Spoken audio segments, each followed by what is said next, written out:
Hello, everybody. Welcome to Infinite Horizon, the premiere night. Sorry for the delays. There's a bit of a scramble back here to get us all started and ready, but here we are.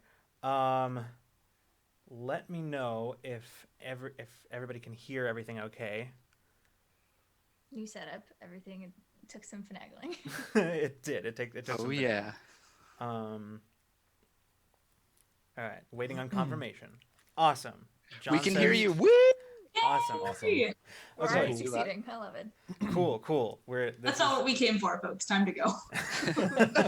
No. Okay, welcome everyone to the premiere of Infinite Horizon, our Cypher system RPG set in an original universe. Um, whew, it took a while to get here, but here we are. What is it, Caitlin? Like a year and a half or something like that we've had. Yeah. Yeah, we've had this We've in been sitting development on for this for quite a a long while. time. Uh, let's see.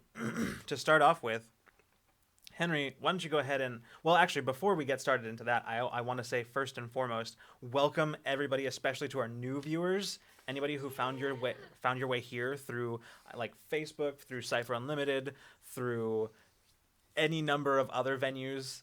Welcome to the stream. It's so good to have you here. We're very excited, and I think we have a really great show planned for you tonight. So, Henry, to get us all started, would you like to go ahead and fire off the announcement cannons? Yeah, I'm gonna run through the normal announcements, but I got butterflies in my tummy, so forgive me if I mess up. Uh, First of all, hi everybody, welcome.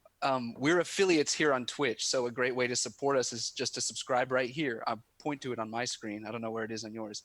Um, and that's a great way to help us keep the stream flowing. We also, oh, this is the part where I enter stuff in chat too. If you want, I can do it because I actually have the thing up. No, I want to practice. I think I can do it. We Okay, also have you got a it. Patreon. Yes. Nailed it. Yeah. You can see behind the scenes silliness, get in on some world building opportunities, see some stuff like after shows related to our previous TTRPG actual play, which was called Dungeons and Dorm Rooms. It was D&D 5e at an arcane university. So check out Patreon. One of our new things is a coffee, which is a No dash in the command. oh, never mind.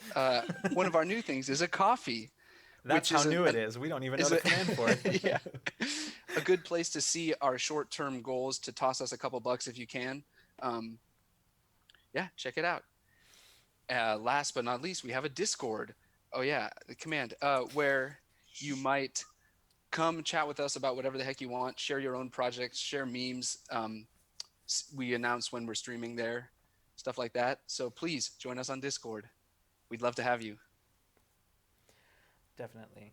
Um, as Henry mentioned before, on our Patreon, our World Builder tier, uh, World Builders have the opportunity once a month to join in with our writers' room and do some world building with us. Basically, the same stuff that we always do anyway in writers' room, but with your input. So uh, previously we had a lot of cool stuff created by our patrons for Dungeons and Dorm Rooms, and I'm really looking forward to starting that again now that we've got all of our shows for this season going. So if you are a member, if you are a patron at the World Builder tier, be on the lookout. Very soon in the Discord, there will be some communications sent around about that. So keep an eye out.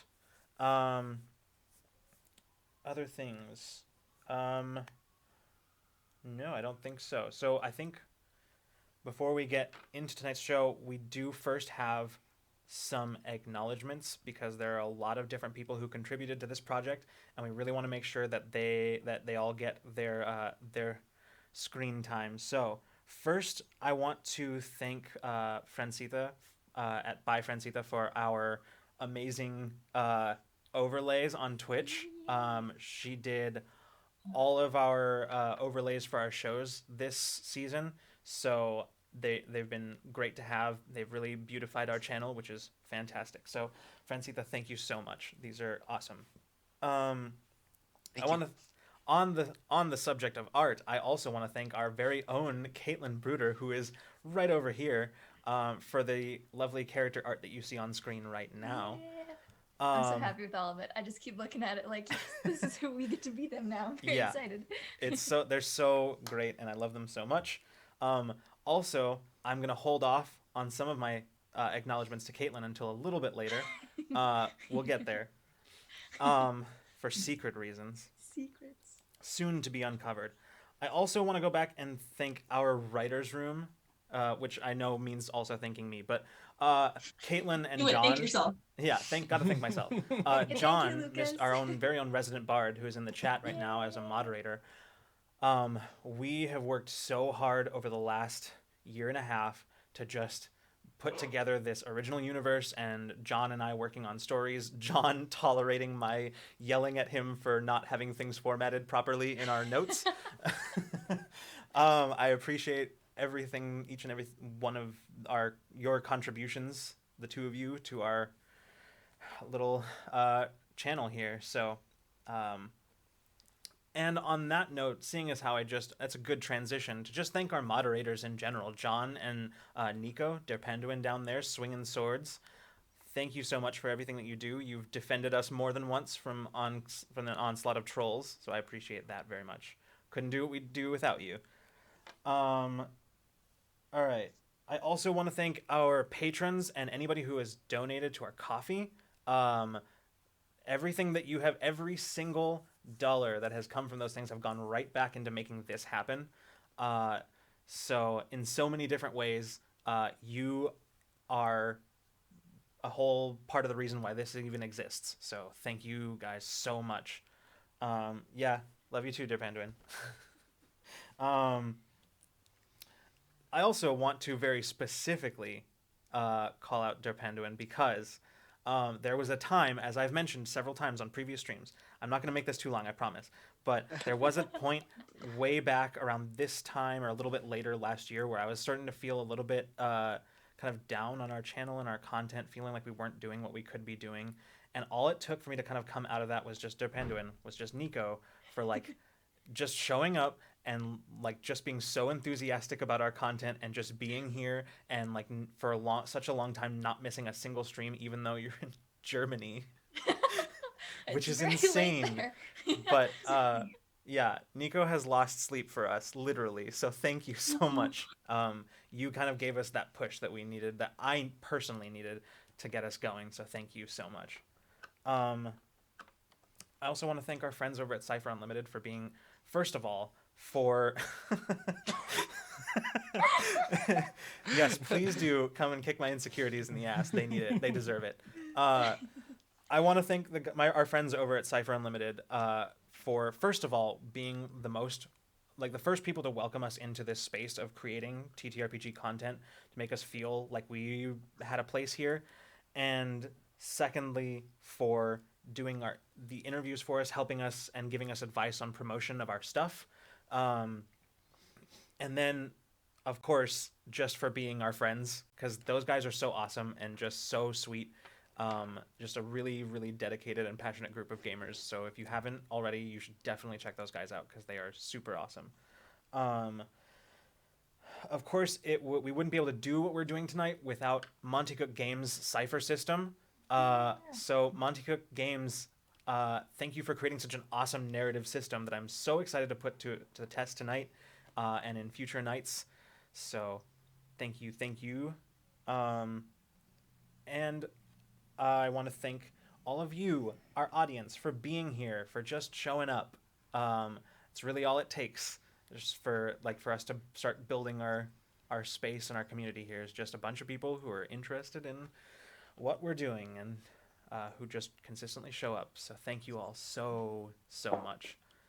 And last but certainly not least, I want to see all these people who are here around me, my fellow cast members and Rule of Lore crew. Thank you for being a part of this. I would just be a crazy person up here on the screen talking at a camera without you. So thank you so much.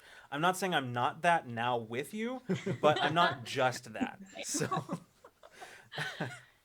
Thank you, Lucas, for offering to take us on this wild ride. I'm so excited. Yeah, me It's gonna too. be so good. I cannot wait to see where it will go. Okay. Thank you. Thank you, Lucas, for helming the story and working your ass off to get us here. Yes. Yes. It's been a lot. But hopefully all worth it. The observing is correct. Sanity is overrated. Okay. Do we have anything else that we need to talk about before we get started? No. All right. Well then, for the first time ever, let's get into Infinite Horizon.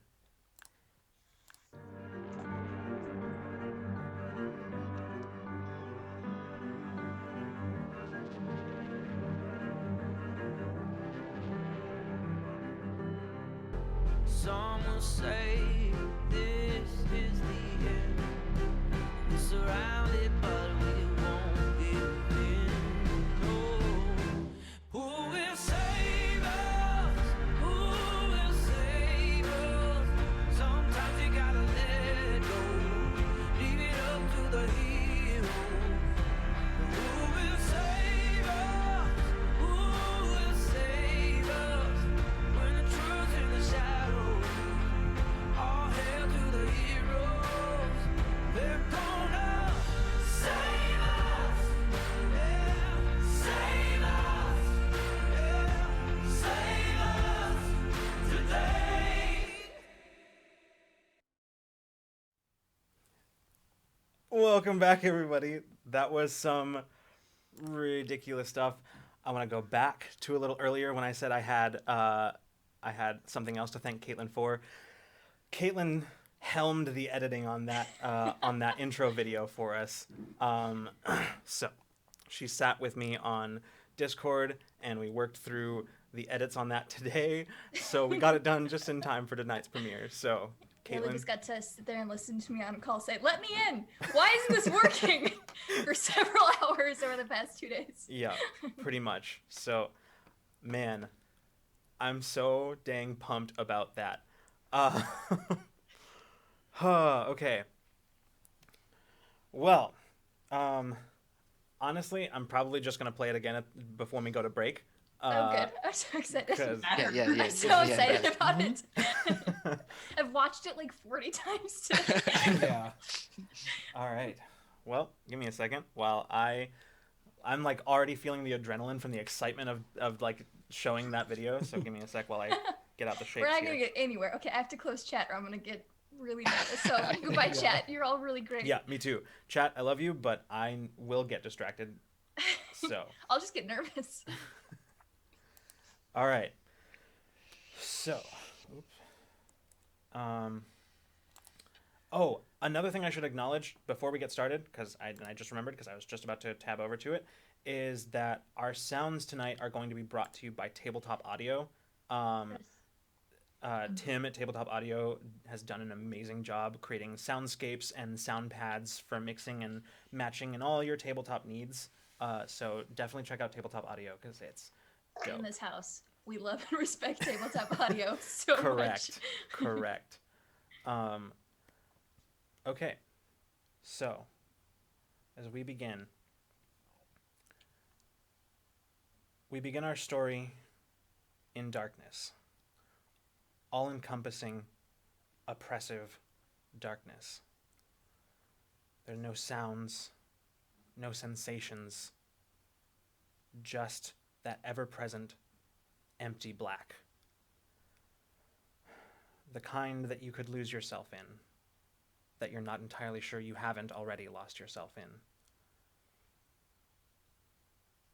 But slowly you start to feel a pull towards something. You're not sure what. You follow it along, inching along that thread, tentatively, not sure what you're going to find or what there is to find in all this emptiness.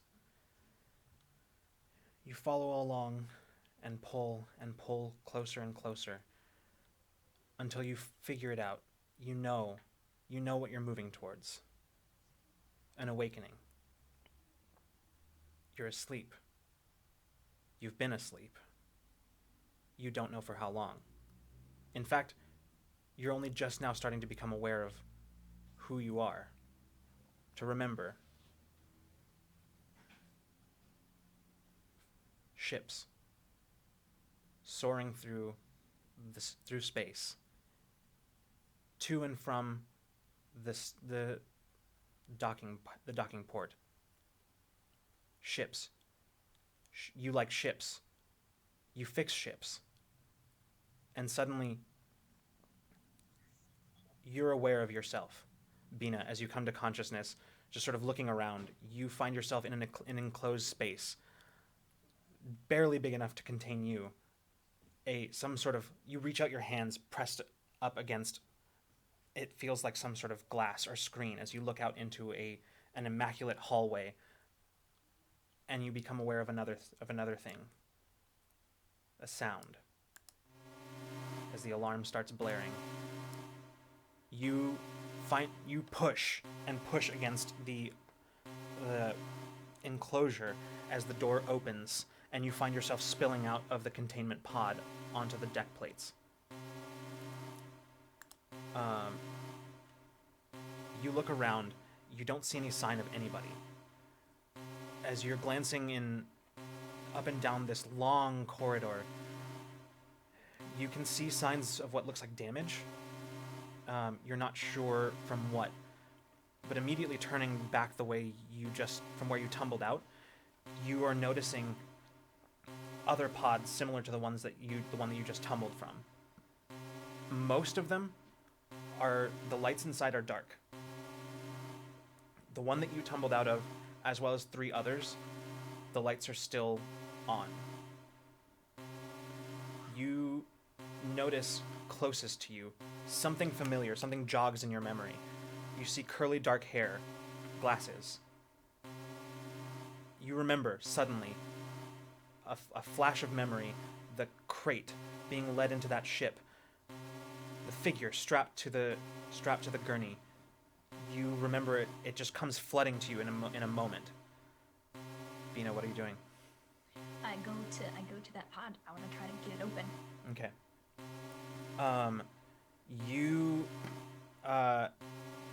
It doesn't take much before it seems to have, like, the seal along the side of it seems to have already broken as you just reach and just pull. It's not assisted. Whatever mechanisms would have normally assisted you in opening it are apparently non-functioning. So all 4 arms. yeah, all four arms just kind of wrapped to the thing as it pulls open. And at this point, Olim, you slowly start to come to consciousness as well. An unfamiliar Orzai face in yours. What? Where am I? I don't know. I was hoping you would know. I don't know. What? Okay. I try to peer past them and see what this room is like. Okay. It looks like you are currently in one of several dozen pods, the identical pods that line this entire corridor. A long corridor. You can't quite see the ends of it because it seems like lights are sort of flickering up and down. Like a lot of the lights in this corridor don't seem to be functioning. Where in your immediate area there still seems to be power. I fix my eyes again closer on the face of the person that's opened this door and say, sorry, my name's Olim. Binova, and I'll hold out my arm to take it. We gotta go, I think. I shake the hand and then also used it to help myself climb out of the pod. So how tall is Olim? 5'8", 5'9". Okay, yeah, you've got quite some height. Oh, okay. I like almost 5 feet, yeah. I almost stumble over you and catch myself and try to not put too much weight on your shoulder. And I'm like, sorry. You could. There's some more that have lights on. I want to check out a dark one. Okay. Inside you see, just sort of looking inside, the whole thing, the view screen on it seems to be completely frosted over from the sides. And as you look inside, you can see an individual, human, looks like a man in his late 20s or so, maybe. But as you're looking, you also notice the display, like the life signs. It's flatlined. Okay, lights on, Lynn, lights on, lights on. That'll work. And she's gonna grab you, Olem, and take you to the next one that has Yeah. lights on. You're getting there just as it's opening, Mason, as you push out of whatever the hell this is that you just found yourself in, and see a couple of people running down the corridor towards you. Oh, hello. Good morning. Is I it- think we have to go. Okay, Yeah. Hey, are you okay? I'm fine. Where's my hat?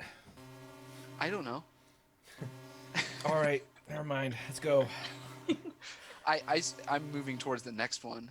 Okay, Probably yeah. it. Peach, you come to consciousness as you hear a sort of soft sucking and hissing sound as your eyes open to see a human man in front of you, probably 30 or so, curly dark hair and glasses as he's looking in at you as you immediately take in your surroundings. I try to wrench the door open. Okay, yeah, it comes open pretty easily. It's kind of like blinking profusely, like kind of like you have a really bad hangover, you know, kind of getting adjusted. Yeah. Hey, I know it's weird, but I think we gotta go pretty quick. Yeah. And I just climb out. I back up. Yeah. Olem, you see immediately an Anzalonian woman, a little taller than you, who steps out of the pod and just immediately starts looking around, taking in her surroundings. Hey. Yeah, just doing a big one for of everything in this vicinity. Yeah. Bina, I'm gonna give you this one right off the bat. You can tell just from what you're feeling, you're definitely on a ship. And judging from like just sort of the vibrations that you're feeling in the deck plating, something's definitely wrong with it. I'm also going to take this moment to go ahead and offer our very first GM intrusion of the game to Caitlin. Yes. To me? Yes, to you. Oh God. Okay. Yes, hit me with it. I'm so excited. I will also say, because you are the only player who is starting with an XP, you're actually also able to avoid it if you can say no if you want to. No, I want it. Okay, so go ahead and pick somebody else to give the second XP to. I'm gonna say Olem because we I think got here together. Okay. Thank you. All right. So at this moment, as you're sort of like reaching out, just sort of with your sort of ship sense, you're starting to feel like that there's something definitely wrong with the ship. You also start to reach out with your own, like, kind of instinctually, your species' empathic sense, and what you get is immediately just a flood of emotions, just so strong it hurts as you like collapse down to the deck plates, just sort of falling. You've sensed emotions of beings before. You've lived in a city around beings who aren't used to controlling their emotions, and you've never felt anything like this. Oh, why do you always feel so loud? Oh, okay. I'm gonna go ahead and say take 3 points of intellect damage Woof. as you Into just it. immediately just collapse down onto the deck plating and just sort of clutching your head, kind of all four arms, just hands just to the temples. Hey, are you okay? No, probably not. Maybe we'll find out. What's wrong? Is it gas? Is there something in the air? No, Can you it's breathe? no, it's am I getting more than just like these three? Like it feels like there are just like a lot of people where I'm feeling these three very loudly. You're feeling these three very loudly, a rush of confusion. Normally you're able to like pick apart individual like emotions. Right now you're just feeling them all simultaneously, all of them. Confusion, panic, irritation, just all of it. It's all flooding in. We're all You're not so sure loud. you're also not able to differentiate whose is whose. You are all so loud. You are so loud. I need to find a ship. I need to find an engine or something that doesn't have feelings. You kind of immediately just like withdraw your sort of sense, and it lessens somewhat, but that dull, persistent headache is still there. I'm gonna try and like get really zen, like just kind of do some like really like, quick focus exercises, just kind of mentally to try and help kind of to tone that down a little bit. Okay. Yeah, Bina's antennas are just like totally right back around her head because she's like, it's so loud. Should we? I'm assuming no one has a watch or a device with them. Currently, all of you are wearing just sort of these beige jumpsuits. Well, this is really not my color. Took my goggles. Those were custom made. You know how hard it is to get headgear on a place without Orzai? For Orzai? It's rough. It's rough. Hey, listen, they took some stuff from me too, but I think we really have to like get out of here now. Is there like a Whatever panel? here is. Is there like a panel anywhere or anything that I could like access the ship and try to like figure out where we are? You know what? In your immediate vicinity, there doesn't seem to be, but you really can't see much beyond like where you are. The way that the lighting is hitting and the way that the lights seem to be out on the rest of the corridor, it's really difficult to make out details. The light is pretty blaring right here. Wait, there's not a lot of light, or there is a lot? There's a lot of light where you are, but by contrast, it makes it difficult to see beyond. Okay. Yeah. I And have. Oh, sorry, the pods line the corridor. Yeah, in this immediate section, they seem to do. Yeah. Okay. From what you can see just right from where you are, this is a section of the ship that is, like, this corridor seems to be slightly wider than, like, the sections immediately to either side. And the pods seem to be lining both sides of the wide section specifically. You, Bina, would guess that in order to... You probably aren't going to get a whole lot of information from the immediate space where you are. You're going to have to move around a bit. Yeah, I think Bina's gonna start moving down the corridor. Okay. And if the light is an issue, I don't know if it will help at all, but I have I'm trained in any perception task that involves sight. So I don't know if that would help me spot anything. Okay, so here's what you're when it's noticing. dark. Basically, as you're making your way towards the edge of where the light seems to still be encompassing, you start noticing that your vision is shifting, and you seem to be able to see into that darkness. But I am going to have you make a check here. There's going to be a roll. I'm going to have you do this. Going to be an intellect roll. The difficulty is going to be 3. 3. Okay. And this is to see, to perceive. Yeah. So I have down 1 to 2 because of perception that involves sight. I don't think I have anything else that can be of literally any assistance here. Right. So for those of you who are new to the Cypher system, all difficulty is done in steps, increments of 3.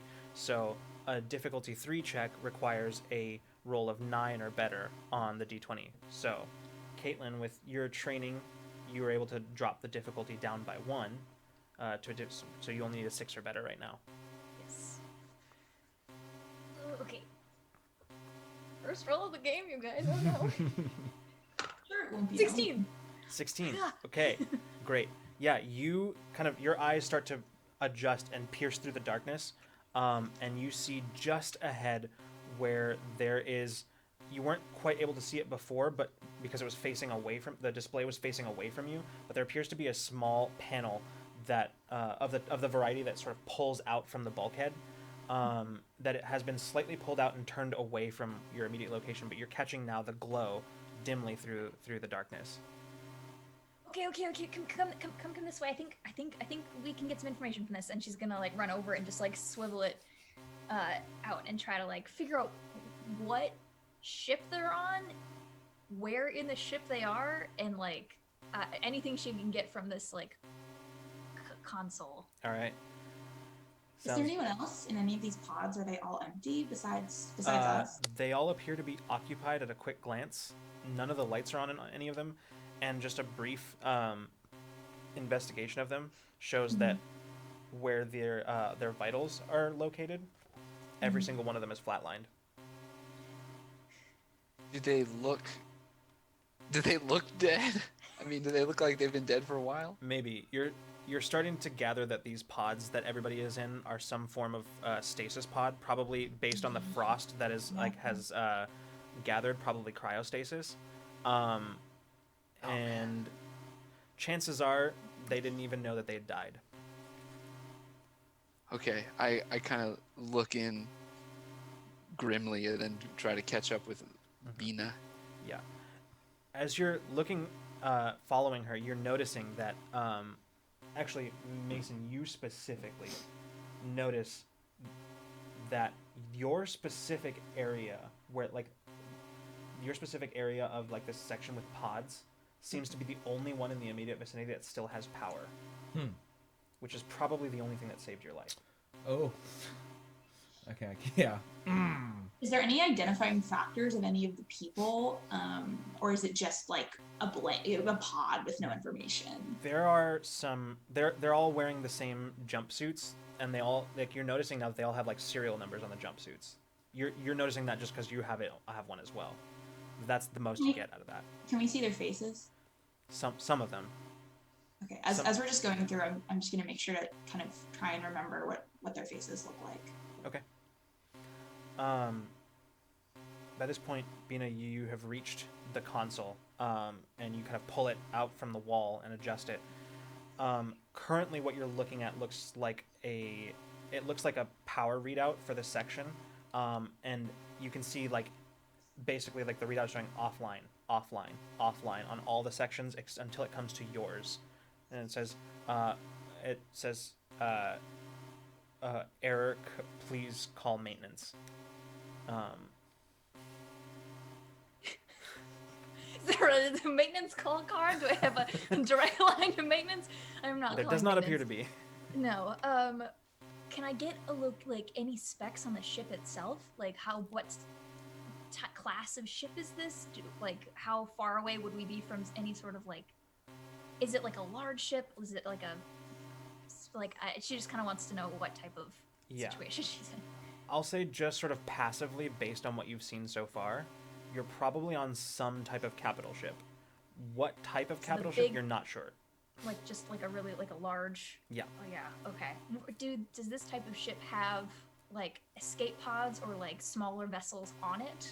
It might, but I'm gonna go ahead and give this to you that right now, chances are that just based on what you're seeing on this display here with like the powers fluctuating as it is, you can kind of go through and sort of alter the display to like show different displays, and the one that basically it's looking like powers fluctuating all over the ship, at least everywhere that you have access to from this console. You're probably not going to be able to learn a whole lot more or get even like a direct like any sort of direction or anything sort of mapping from here. Chances are to learn anything more about your situation, you won't be able to do that except from the bridge. Okay. What's it say? Power failure. Please call maintenance, which is not very helpful in this particular situation, since we might be dead in the water. That's my best guess. We'll find out. Water? What are we on? Is this a submarine? No. Big spaceship. Presumably still in space. That makes more sense, doesn't it? Speech. That's not. We need to find a bridge or a docking bay and hope that we can not be here anymore. Does anyone know why we're here? Does anyone? What's the last thing everyone remembers? Do we all recall the moments before? Yes. Okay. And I'll make an addendum to this because we didn't really go into it yet, but Peach, the last thing you remember is being in the trials, like having signed up for the trials. You remember attending them, not much beyond that. Silver brick. Did you say that out loud? Yeah. Okay. Yeah, just a study, just some quick cash. Silver I break. was ambushed. That was not fun. Oh, that's worse. Ew. I was working a job. I was in a company, a corporation looking for missing persons. And I think I got a little too close. When he says missing persons, like my gaze drifts over to all the dark cryopods. Yeah, none of those looked familiar to me at all, right, Lucas? No, none of the ones you saw. I No. didn't. I would I have didn't- probably looked too, honestly. None of them. Actually, no, I don't think any of them look familiar to you either. I will say this though, now that you've had a chance to kind of like get out of the pods and sort of you're starting to get reoriented a little bit, there is something sort of familiar about the Anzalonian woman standing near you. Oh, okay. There is something familiar looking about her, Huh. but you can't quite place it. Okay.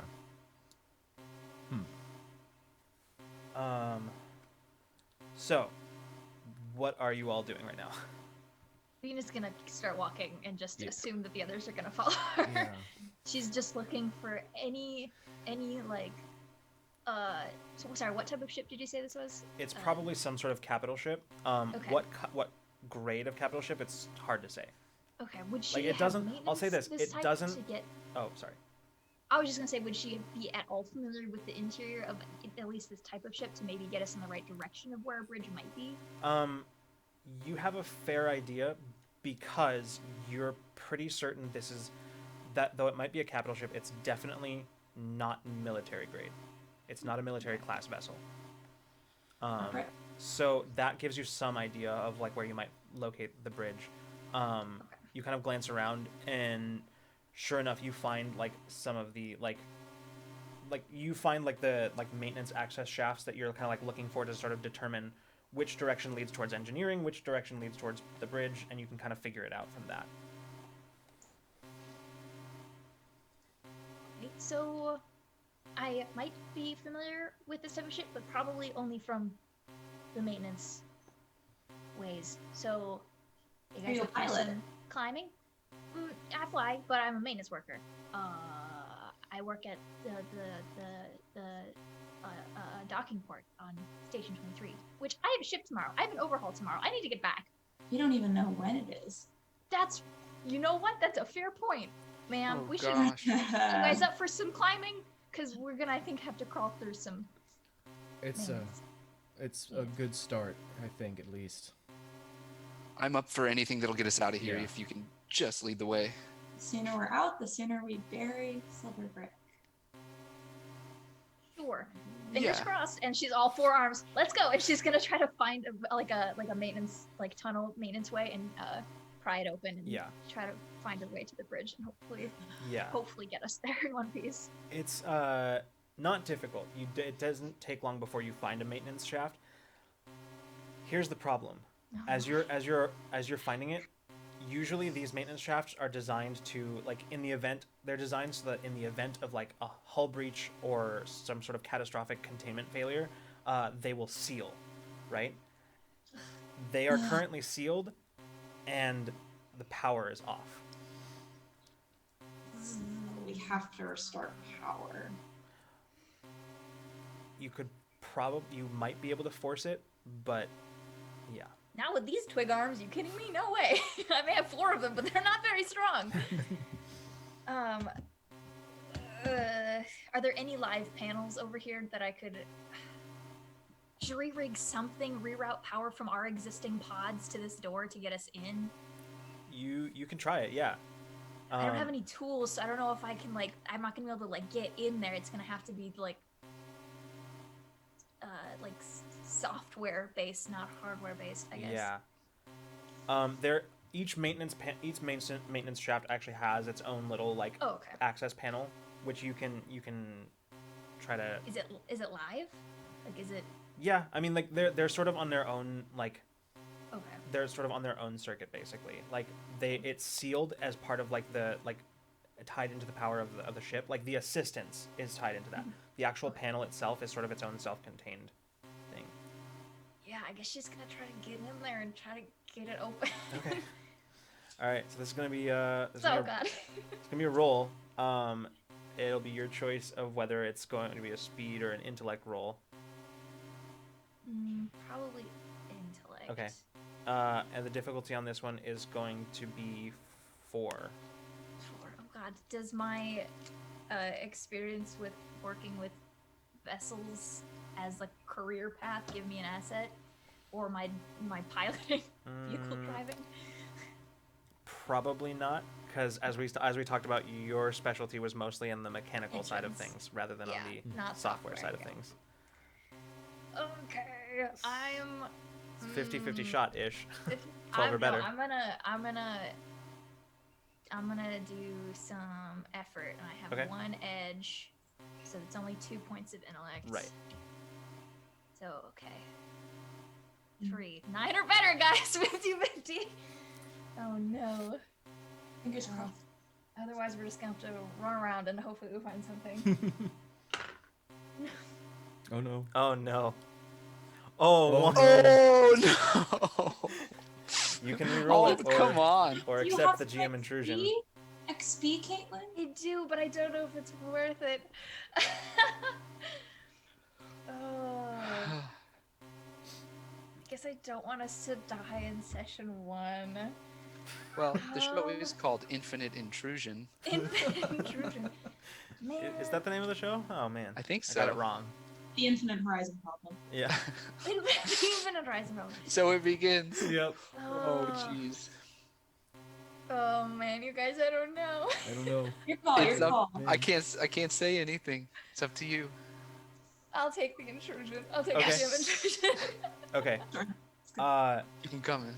You are like working to try to like route power from that one still active section.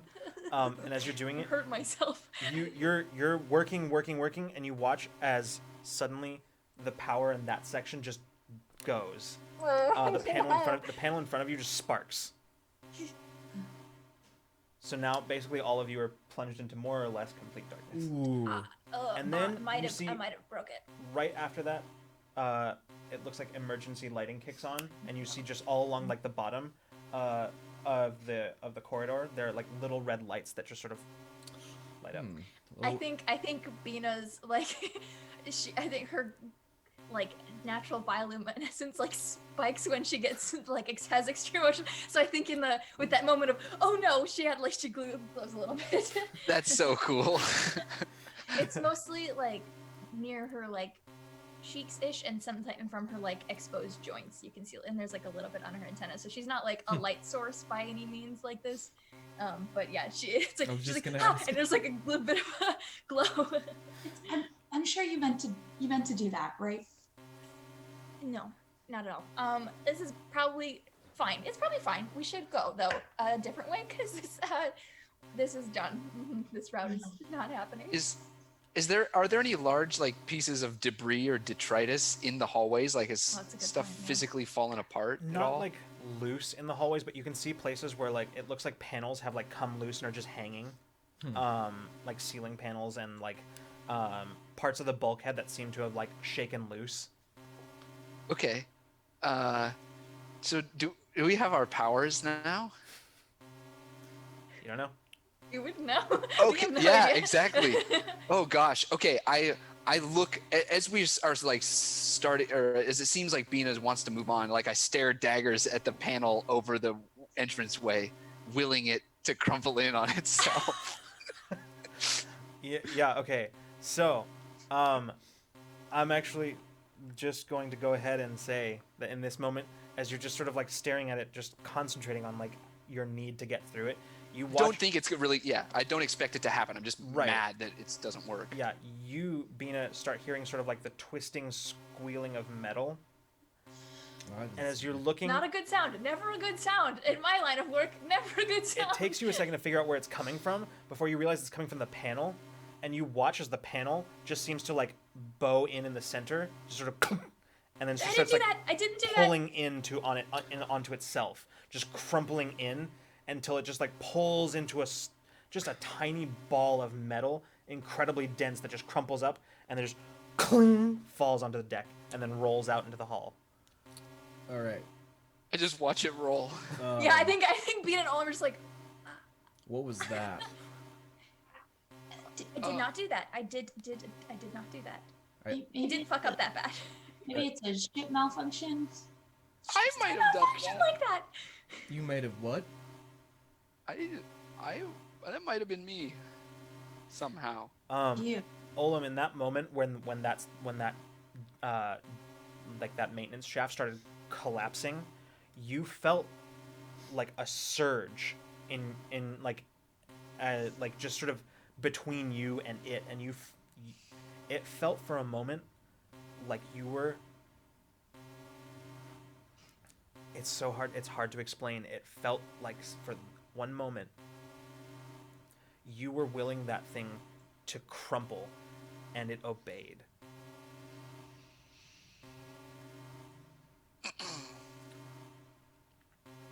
Let's get out of here. Yeah, I'll go first. Watch your head and your elbows. It sucks to hit them. And then she's gonna climb down into the maintenance ways and see if she can get her bearings better in there, which is where she would probably normally be hanging out at a ship anyways. Okay. Are we all following? I think I'm gonna. Up to you. I'll follow. Yeah. I'm gonna follow. All right, I know this is not a really good time for this, but I'd like all your names.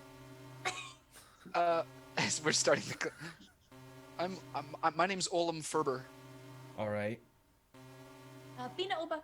And she's just like trying to like not really paying attention to any of you, just like trying to get any sense of bearings down here.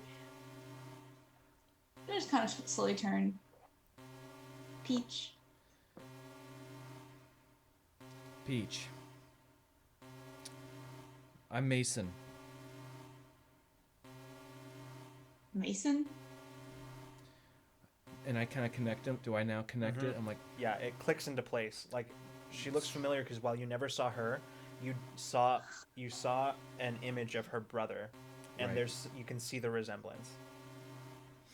yeah, I was working that case for your brother.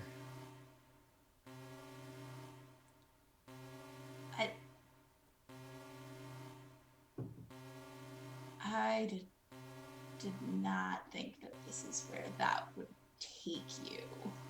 Yeah. I am so sorry. Hey, don't be. It's part of the job. As you're like having this conversation, this exchange, you hear and you see as like some conduit somewhere bursts, and you just see steam just sort of out and some sparking overhead as it and the entire ship around you just shudders violently for a moment. That doesn't feel good. That does not feel good at But all. it's Keep just moving, steam, please. right? It's still pretty bad. At least it's not gas. That's how they got me the first time. Mason, we have a lot to catch up on after this. Yep, you're right. Less talking, more climbing. We gotta go. She's already like disappeared well down into the shaft. Like you can see like the gentle light of like for the top of her antennas as she's like going down. Peach is keeping up pretty fast. She's probably like has super long legs. So Yeah, you got like the long legs, but I got the multi-limb. She's like a little like spider monkey coming down here. Like Bina's lower limb, like her upper limbs are like doing the clown. The lower limbs are like bracing her on against the shaft. She's as she just goes down. she's as close to sliding down the shaft as she can be. She's like moving, I think, so fast. Yeah. You reach the bottom of the ladder, where this shaft intersects with one of the maintenance crawlways, and you see as it starts. Immediately, it clicks into mind, and it's familiar to you. Like there are like just almost infinite variety of large vessel, but there's one thing. If there's one thing that you know, it's that the guts of most of these ships are designed pretty similarly.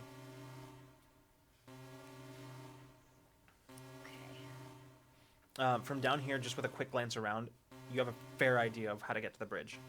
Okay, I like foot tapping impatiently, wait for everyone to get down, or almost all the way down, and then she's gonna take off again and start in the direction of the bridge. Okay. thanks for the tour. Yeah, maybe I'll be a better tour guide when we're not probably in mortal peril. Rain check that. You're doing a great job. Thanks, I'm trying my best. And she's just like All right. moving. You wander through maintenance crawlways for what seems like forever. Not to Bina, because you know your way around. You're sort of like you're stopping every once in a while to sort of this way. This is probably the most comfortable she's felt since. Not what I mean. She's not extremely comfortable, but it's the most amount of comfort she's felt since waking up. Yeah, definitely. But you continue wending your way through these maintenance crawlways. Eventually, you find the access shaft that will lead to just outside of the bridge. The thing is, here's what you know. From the current level that you're on in the maintenance shaft, it's gonna be a climb. Well,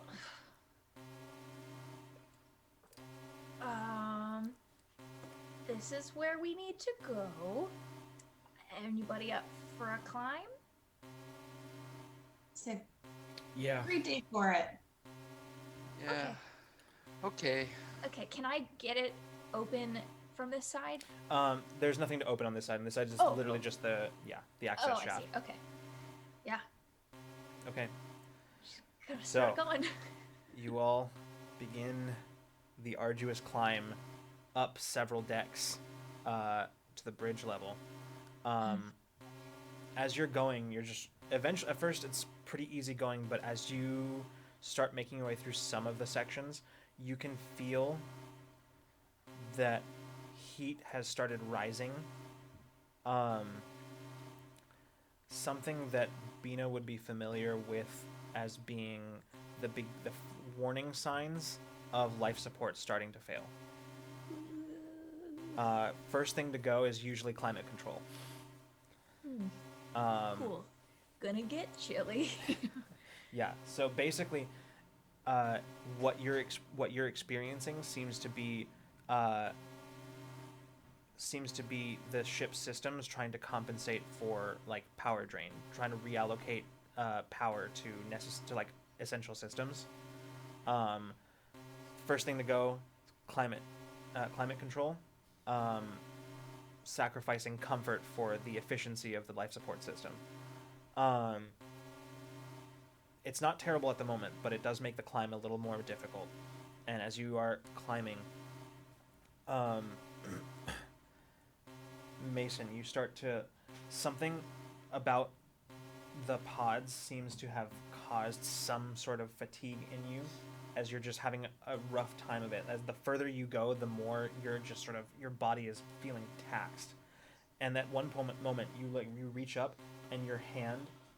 As you're reaching for the next rung on the ladder, your foot slips out from under you, and you find yourself just sort of hanging by one hand in the shaft. Who's closest? If I'm closest, I'm gonna try and grab him. Yeah, But you're there. You'd be the next one up. yeah. And just as you're looking down to reach down to grab, Mason, you just sort of feel like, like that feeling when you have sort of like a muscle spasm. It has that weird like twinge. You feel that, but in your entire arm, as it just ripples.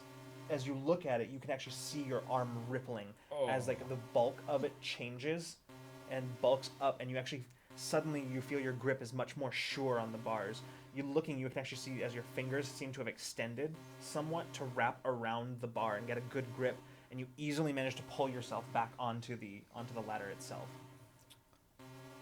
All right, that's new. Peach, you just watched all of that happen. Quite a trick you got there. This is new to me. It's not my usual repertoire, but okay. I try the other arm too. Does it do the same thing?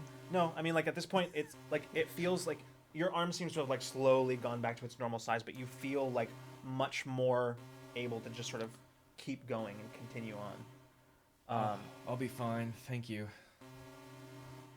Hey, Lucas, sorry to interrupt, but I think the alarm sound effect might be too loud for some people. Just glanced at chat if we can lower Okay. that a little bit. It's almost as low as it can go, but I will. Huh. Actually, I can fix this in a different way.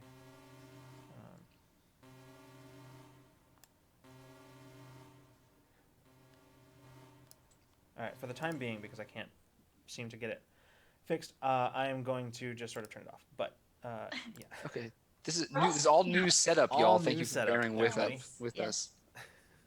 We had zero time to test any of this. Anyway, How'd the day go by so quick? right? Okay, All right. so you continue up, up the shaft, and finally, Bina, as you're climbing, you pass by one of the access hatches, labeled bridge. Oh, okay, okay, that's helpful. Can I interact with it, move it, get it open from Yeah, the side? actually, as you reach up to the control panel, it just you hear the popping and hissing sound as it just opens. You Dina, see as like the seal breaks, it pushes slightly away from you and then slides off to the side. I'm Revealing. oh, So just revealing the corridor on the bridge level. what's the likelihood that there are alive people? I was Is the life support good enough to support like a crew or? Well, Do we- we're still alive, so I really hope that it holds up. But yes, hypothetically, there could be other people aboard the ship Okay, presently. that's what I So- was worried about. We'll find out. And she's gonna like peek out and see if she can hear or see anything. Is this just a corridor? This isn't the bridge. This is like No, on the this way is- to the bridge. As you Yeah. look kind of to either side, it looks like the corridor goes for maybe about probably 50 feet or so to your left, where it seems to terminate in just a whole bank of lifts, and you can see one or two doors that lead off of the corridor, and then the other way you can actually see the big bulkhead doors that lead to the bridge. These are doors that seal in the case of an emergency, particularly a hull breach, and it looks Yes. like they tried, but they didn't quite make it. They didn't quite get all the way. Oh, okay. So if there are a panel to this maintenance way nearby, would they have any sort of thing that, like, for ease of those of us who work in them, like problem areas? Is there any sort of like way I could access on the panel, like what parts of the ship are critically damaged, if any? Is that anything I could find out? Probably not from one of these Okay. panels. You'd either have to be in engineering or like on the bridge bridge. itself. Yeah. Okay. Let's go for gung ho. Let's run in there. Okay. Headlong. No. She's gonna climb out and like try to she's gonna keep an eye out for any signs of anything. But so it looks like the bulkheads to the bridge should be closed and are not. It looks like they tried because they're like partially closed and they just didn't quite make it. How much space is there between the doors? The whole entryway is probably about 20 feet across. The door wow. the doors are open still, like probably about half that. Okay, from here, I can't feel any sort of like vacuum Nope. effect in this hallway, right? Okay, so likely Oh, that there's a just- whole breach on the. We'll be okay. Okay. Yeah, I will point out the bridge to my new companions, and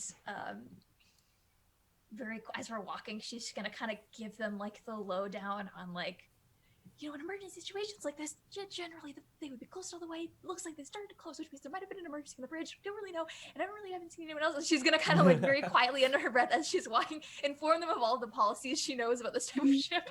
Like, Yeah. to like chill herself out, which maybe it's working. You wouldn't be able to tell outwardly.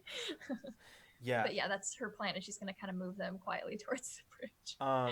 Yeah, so you make your way that way. One thing you're noticing is Peach, this sort of occurs to you as you're walking towards the bridge, is you still haven't seen anybody. Maintenance crews. Yeah. You'd think you'd have seen like the ship's staff or maintenance crews or somebody, anybody, even Yes. evacuees, right? But you've seen nothing. Especially, yeah. If this was like part of a corporate mission or a study or some kind of like well-funded enterprise, you think that they would protect their assets a little bit better. Yeah, and as you have that thought, as you're making your way onto the bridge, you kind of glance to one side of the corridor, and you can actually see a plaque on the side of the corridor that is emblazoned with the Silver Break logo.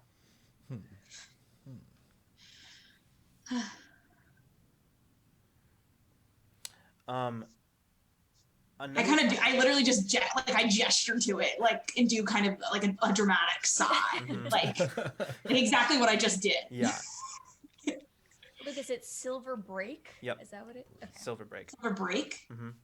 Oh, I thought it was silver brick. A very fancy. Silver break. Okay. Yep. So The full name of the corporation is Silver Break Technologies, which is sort of like the umbrella corporation that has all of them. But there's so many different branches. There's like Silver Break Pharmaceuticals, Silver Break Terraforming, Silver Break R&D. There's so many different variations. This one just has the Silver Break Technologies logo. okay. Is it the same logo? Like, it's not a new form of the logo. Nope. It hasn't been redesigned. Okay, I was just trying to see if it had Yeah. been time had passed. They might have redesigned it. I will say, God, I didn't think that much time might have passed. Yeah. Oh no. We were cryo tanks. I don't know. yeah. Don't tell Vina that. I will say this though, Peach. The other thing that you've been noticing as you've been moving along is how usually you can sort of see, like Anzalonians can see somewhat into the infrared just a little, and it Yeah. makes slight shifts in body temperature a little easier to see amongst warm-blooded creatures. Right now, you're seeing all the things you'd expect to see from this situation, the anxiety that is sort of kind of coming off of everybody. The other thing that you're noticing is you know things about the people that you're walking with, things you shouldn't know. You're not sure exactly how you know, but you know that what you're seeing, or not seeing per se, but what you know, it feels like you're experiencing a dream, but none of them are yours. Is it like memories? Is it images, or is it just like I just Kind of. feel like I'd say memory is the closest thing that you can equate it to. It feels like it's more of just a knowledge that you know things that these people that you were with, things that they've dreamed.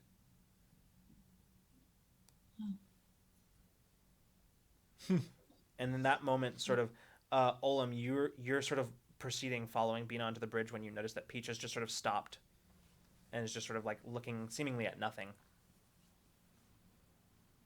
Hey, you coming?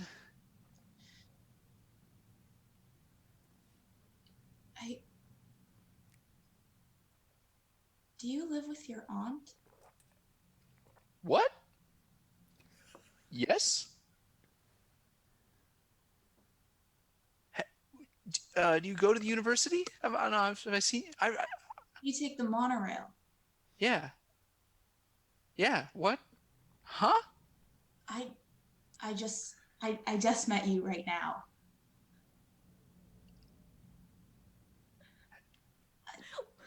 I don't. I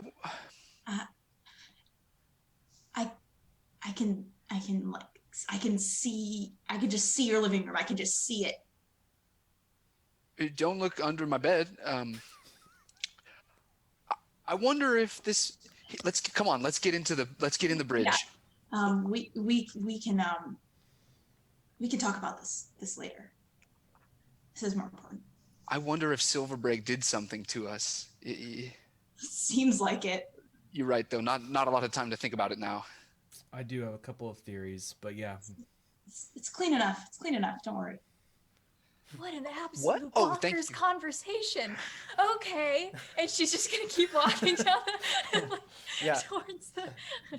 Bina, you beeline for like the one thing in this room that makes sense to you. You see like the ships, like all the various stations on the bridge as you step out onto it. kind of walking right past like the captain's chair, making your way directly towards like the engineering station on the bridge, where you just like immediately start pulling up displays. All 4 arms, baby. We're just yeah. we're going ham. We're what's up? What is the diagnostic Yeah, here? mercifully, all of these displays seem to be still active. Power is fluctuating here, but it's still on. You get like every once in a while, you get like a little like, like yeah. a glitch out or something, but yeah, it's solid. We're good. Okay. Yeah, so your fingers go to work on the consoles, just starting pulling up displays as you all watching her just watches hollow display after hollow display, just doof, doof, doof, doof, like in front of her as she's just like immediately like watch her eyes just sort of scanning all of them, just looking across. It's not good what you're seeing. Multiple hull breaches. In various sections, most of them closed off, but you can see one of the sections that like it looks like impacts. You're not sure from what, maybe a meteor storm. It's hard to tell. Could I find or like pull up like the ship dialogue, like history, like what was the alarm that was sprung, like what was it, like an attack, like can I tell what was, like if there was anything logged about what might have been happening before everything went like totally south? Best you can see as you're pulling up the logs, it looks like the ship seemed to run basically I'll give you in order the information that you find. First of all, the ship is about 10 days from its departure. Oh. It's been about 10 days since it departed. Oh no. Okay. I think be that very hour. I think she says that right out loud. Oh no. That's nothing. Oh, God. It has you see the logs of multiple jumps through conduits. You looking at the current date, it puts you about it must be about 2 months since your last memory. Oh Do shit. you share that with us? Do you like say that? One I second, think when 'cause I'm that just sort of comes like up, you just sort of processing all the information as you're looking through it. The next thing that you notice going through is that this is where things start to get weird. Where you notice that the ship, when it departed, immediately was, first of all, it was unmanned. Like all the cargo logs are there, but the vessel itself was unmanned. You're noticing what appears to be some sort of general gosh, what is the term I'm looking for? Basically, like a last minute maintenance notice, and like ship inspection, basically. That called for immediate disembarking of all personnel, and the ship took off after that. As soon as the last staffer was off the ship, it just pulled from port and just went. On purpose? Like it was like someone. It's hard to say. All you know is that autopilot was engaged, and it just went. How many conduit leaps, or is it just like we've been through a bunch? You can see the logs of at least 3. There's a lot of corrupted data in all of this. Oh, okay. Probably due to the like power surges that have been kind of going on throughout the ship. Yeah. And yeah, that's kind of what you're seeing. As you're looking through this, the rest of you kind of are sort of spilling out onto the bridge, just looking around. The blast shielding on the bridge has closed. So basically, like, it doesn't appear that there's a breach anywhere in like the viewport, but for whatever reason, something must have malfunctioned and caused that blast shielding to close. So you can't see out of the viewports right now. At this point, yeah, you sort of. Yeah. Okay. I think as she's like getting to this information, she gets to the 2 months thing, and she's just gonna like freeze kind of for a second and be like, oh God, okay, all right, that's fine. And she's gonna like throw up the like on like a bigger scale, like what the current like time and date is, basically, so everyone can see. Oh no. I've missed so many shifts. I got C's in 4 classes. I don't You're have an still in apartment school? anymore. Don't even have the key. I guess mine doesn't seem so bad. Yeah, That is it's all right. not as bad as it could have been, but that is not great. I don't like to think about the fact that it could have been worse. I don't really think that that should be a thing that we think about right now. Can I like see if there's a way I can find like get visuals to the outside? If there's some sort of like what's the word I'm looking for? Virtual screen that goes over like the shielding, so people you could like still have visual on outside, even if it isn't like not like camera, but like radar style. So here's what I'll tell you. It looks like there's been a lot of superficial external damage to the ship, like as well as the breaches. There's also been a lot of superficial external damage, but one of the things that you are seeing is that definitely went this sort of like that superficial damage like resulted in the shutdown or destruction of various sort of minor systems, and one of them right now seems to be like external view from the bridge. But what you're also seeing is that while the blast shielding on the viewports is closed, it doesn't appear to have been triggered by a breach of the viewport. So you could probably try to open that. I would like to try to open that. Okay. I want to see where we are and how bad our current standing is that we're like dead in space. I'm going to have you make a roll, but the difficulty is going to be 2. 2? Okay. Does any of my ship knowledge help? Yeah, sure. I'll say you can Okay. treat that as an asset in this case. Okay. So 1. 3 or better. Please. 8. Okay. So yeah, Is- without problem, it takes you a moment to sort of like figure out exactly like how this Yeah, ship's this isn't control my, is like- structured, but you've eventually figured out and you manage to just sort of slide the viewport as it starts opening. You all are sort of immediately, as the viewport starts parting in the center, you're like immediately blinded by just sort of light that just shit. shines through as you kind of turn away for a second, as the viewport sort of shades to compensate for it, as the view screen or the blast shielding continues to open, revealing before you a planet. Where are we? Planet side or are we in No. orbit? No, you appear to be in orbit, but more specifically and more terrifyingly, not a stable one. You're currently in decaying orbit. Rapidly decaying Oh no! orbit. Oh god, okay. Which Bina now puts together with some of the shuddering that she's been feeling of the ship, and you realize what you've been feeling has essentially been the ship like skipping off the atmosphere Yeah. as it's like going down. Oh, okay. Great. As you glance at navigations, which was like the thing that you hadn't quite gotten to yet, all systems locked. And navigation? Systems are locked. The ship is still in autopilot. It is still going. It's supposed to be doing this? You don't, probably not, but Ooh, okay. one thing I will tell you right off the bat, a ship like this, of this size, not designed to enter atmosphere. Oh, yeah. Didn't seem like it. Okay, 2 things I want to look at. On the bridge, does this ship have any sort of capability to detect other life signs on this vessel? Yes. Can I do that? Yeah, you pull that up. There are currently 4 life signs aboard this vessel. All of them They're are on all the bridge. I hope. Okay. Number 2, I would like to see if there are currently any sort of smaller vessel bays or escape pods on this ship that are still functional. Yeah. So Here. as you your fingers fly across the console, looking for ship schematics, looking for anything, the 3 of you are just staring dead out the view screen at this. She's like, oh god, oh no, back to work. Okay, at this find a planet, solution. this enormous planetary body that is just getting larger and larger in your field of view.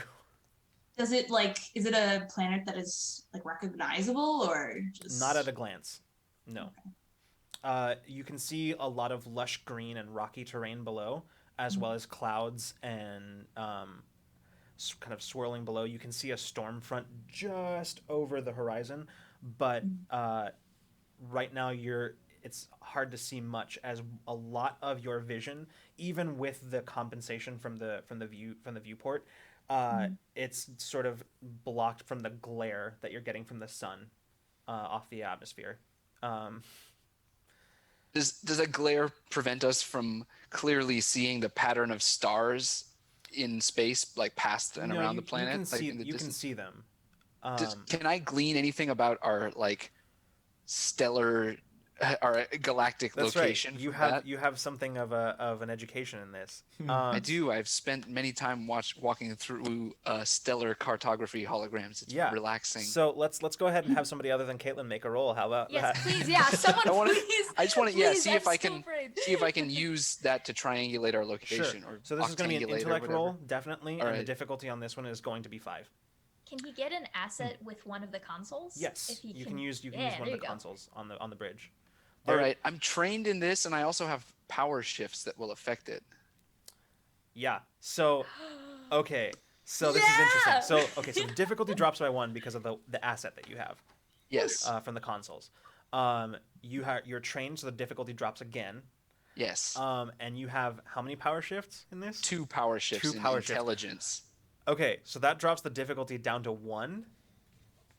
Yay. Okay, so as you kind of reach for that knowledge, that training, you feel like suddenly it's just there, much easier than it's ever been for you Yeah. to reach for that knowledge. It's just there. You're seeing. It's almost like you're seeing the astronavigation charts just like in front of you. You're like that's- watching different constellations forming in front of you. Go ahead and make a roll. All right. Hell 3 or yeah. better. 3 or better. Do it. Yeah. 11. Yeah. So as you're looking, you're sort of like looking for recognizable patterns in the stars through the viewport, glancing down, sort of cross-referencing them on the consoles in front of you. You're starting to pick these out, and while these are not they're not personally familiar to you, these constellations, you are able to recognize the region of space that you're in, and it's at first you're not sure that you're reading the console correctly, because it appears that you are in a brand new region of space, one that probably few other than yourselves have seen. Is there a conduit here? Do I know of a conduit near? There? So I'll give this to you as part of your role.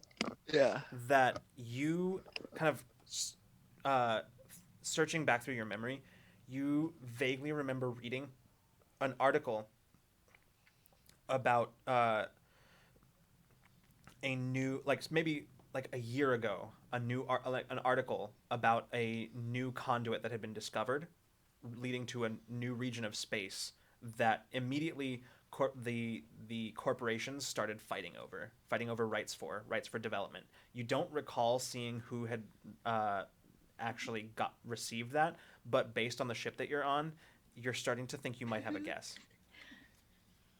So I relay that. I say, hey, everybody, I think that this is, well, we're in uncharted space, and one of the corps controls the only nearby conduit. I can't control conduit. That's not how they work.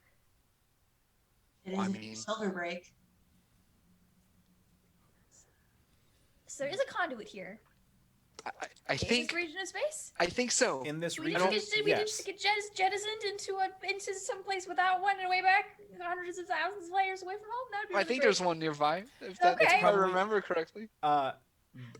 You're not sure exactly where you are, but based on the initial readings that you're just starting to catch on the consoles, that conduit could be, based on the size of this region of space, that conduit could be anywhere from 1 day's full burn at FTL, or to maybe 10 or so. Oh my Oh god. man. Based on, I'll give you this though, based on how long it has been since the ship's departure, it probably isn't 10 full days, because that's how long since the ship departed. Okay. Oh yeah. All right. Nina, can you see where the autopilot is trying to take us. Yeah, are there logs of Yeah, instructions? you're well past it. You're well past the Oh. termination point. Was the termination point like on the other side of a conduit, or was like in No. this sector It was somewhere? it was here actually in orbit above this planet, but you Oh. passed it a long time ago, probably about an hour ago. Oh. The ship's still going. It looks like. So at this point, Is it attempting to go planet side, or is this an accident that it's doing this? it seems like an accident, and Okay. at this point you've got enough information that you can sort of start to piece together a little bit of what happened, at least post departure. The ship departed on autopilot, and without any actual like people piloting it, ran across an unexpected meteor storm. Oh yeah. Okay. Took some serious damage, which probably damaged the navigation systems. The autopilot continued, but it's still going. Like it didn't reach when it reaches termination point. The autopilot didn't cut out. Okay. So we have nothing of ours on us. Can I try to find like any sort of mobile terminal in here where I could take the coordinates wherever this is trying to take us? Yeah, ships of this size tend to have like various like emergency lockers and things like that. So Okay. yeah, easily. I'm gonna run to them, and I'm gonna if I can get one for everybody, that would be excellent. But Yeah. I want us to have communication and also a way to store information here, because Sure. I want that. I want the final location and instructions of the ship to take with us, and it hopefully we can get off of the ship in one piece. Mason, as you're watching Bina scramble to one of the lockers, you notice a blinking light on one of the consoles. Okay. I'm gonna look. As you look at it, you can see data package restored. Ah, I say that out loud. Mhm. What does that? Does that mean anything? You kind of look at it, and it's just sort of flashing on the screen. Did it get a file? Did it get something? I check it out. Okay. So you kind of tap the confirmation, and it pops up, and you do in fact see a file that appears to be opening, and as you do, you see a dialogue window pop up, and immediately scrawled across it, you see a message that starts to scroll across it. As you're looking at it, it says, "Apologies for the rude awakening, but you need to see this. If after you've seen this, you don't want anything to do with this, we never have to speak again. But if you do want to do something about it, you can find me at these coordinates. Wire." What? And it does have some coordinates. Is it wire like with like a dash before it, like it's somebody's name or an organization's name? Huh. Okay. It's -WYRE. Okay. Wire. Can you is it a message that we can respond to? Oh no, it's just a download. It's Yep. just a It appears to have just been something that was probably just sort of in the ship's embedded in the ship systems that triggered when motion sensors activated on the bridge. Can I, in my head, can I judge if those galactic coordinates are close to our current location? They are not. Dang. I'll let you ride that from before that check because they're related. I say we're nowhere close to there. Would there be any other vessel, like any smaller ships here that we could take? Right. So I remember, Caitlin, That you was, were yeah, starting to one look of- for that. Yes, that was my other thing that I wanted to try Yeah. to find As the you're ship. pulling up, you are in luck. There are multiple hangar bays on this ship, but it appears only one of them actually has a vessel on it, a smaller vessel. Oh, okay. Yeah, I can find some vessels. Looks like you can see on the display hangar bay 2A. Okay. Looking at the readout on ship diagnostics as far as like what's the damage? Are we gonna have trouble getting there? What are we gonna encounter on our way down there in the most direct route from here? There are some breached sections between you and that hangar bay, but there are ways to get around it. The Okay. problem is going to be time. Okay, I'm gonna take the terminal that I've just got. Did everyone get a terminal? Were there enough for everyone? Yeah, to have one? definitely. Okay, or terminal. I want to take the instructions for the autopilot. I want to download it onto the terminal, and I want to take the map of. Yeah, it you with can all just of sort the of do current- like a whole Yeah. like systems like like just basically like an entire data download. Yeah, just, Yeah, just she's gonna take grab- everything Yeah. that's on Yeah, there. as much as she can. Yeah, she's just gonna Yeah. grab and probably will want to look at it later. Okay. Damage readouts are something that she actually does and handles regularly. That's so yeah. very true. Sorry, are these terminals like linked to this ship specifically, or are they more like No. smartphones or data pads type things? Yeah, they're much more like basically what they are is they're just like a holo display, like a holo emitter that like you wear on your wrist and you pull it up and it pulls up a display. Okay, cool. Yeah. Is it like blinking? It's like stuck at 12 or something. Like Yes. No. All right. So, what are you doing? What are y'all doing? Okay, I'm gonna put the. Is there like a larger screen, or like can I increase like the size of like a hollow Yeah. screen or whatever? I'm gonna pull up a visual of the ship, and I want to show everyone like, okay, we need to get here. We are currently here, and there are a couple of hull breaches that have in the way, but I think we can get us around probably with a couple of maintenance ways. But there's a ship. There's a ship. There's a little ship, and I think we can go. I say if we you go. guys are good here. Yeah, I think we should go. Yeah. I think we should go. That's my opinion. Let's go. Okay, all right, and then she's gonna immediately turn her heel and start walking out. Almost as if to punctuate the decision, you feel the ship shudder once again just under you. Oh, no. And this doesn't seem stable. And Olam, as you're glancing back out of the view screen, you swear you see. You can't be certain, but you swear you see what looks like it's probably a chunk of the ship just fly past you and disappear into the atmosphere below. Yeah. We're all I do not mention it, but Accurate. Yeah. power shift and dexterity is coming in handy. All right. So, you all just begin running at like a breakneck pace through the ship. Bina consulting your display, just sort of attention, just like right, and just turning and, Ooh, we all. and running. I imagine we like kind of slide like Yeah, we're Breakfast Club style around corners, except it's much less fun and, Yeah, and dance numbery. are the tremors getting worse on the ship? That's exactly what I was about to say. Like right now, Okay. Increasing in frequency. Sorry. Yeah. yeah, you're feeling the ship's tremors are definitely getting worse. It seems like that decaying orbit, like the only thing that was keeping you up this whole time from just a straight crash was the ship was sort of coming in at just the right angle to sort of skim off the atmosphere somewhat. But like now the ship is starting to be pulled in by the planet's gravity and is starting to like turn down.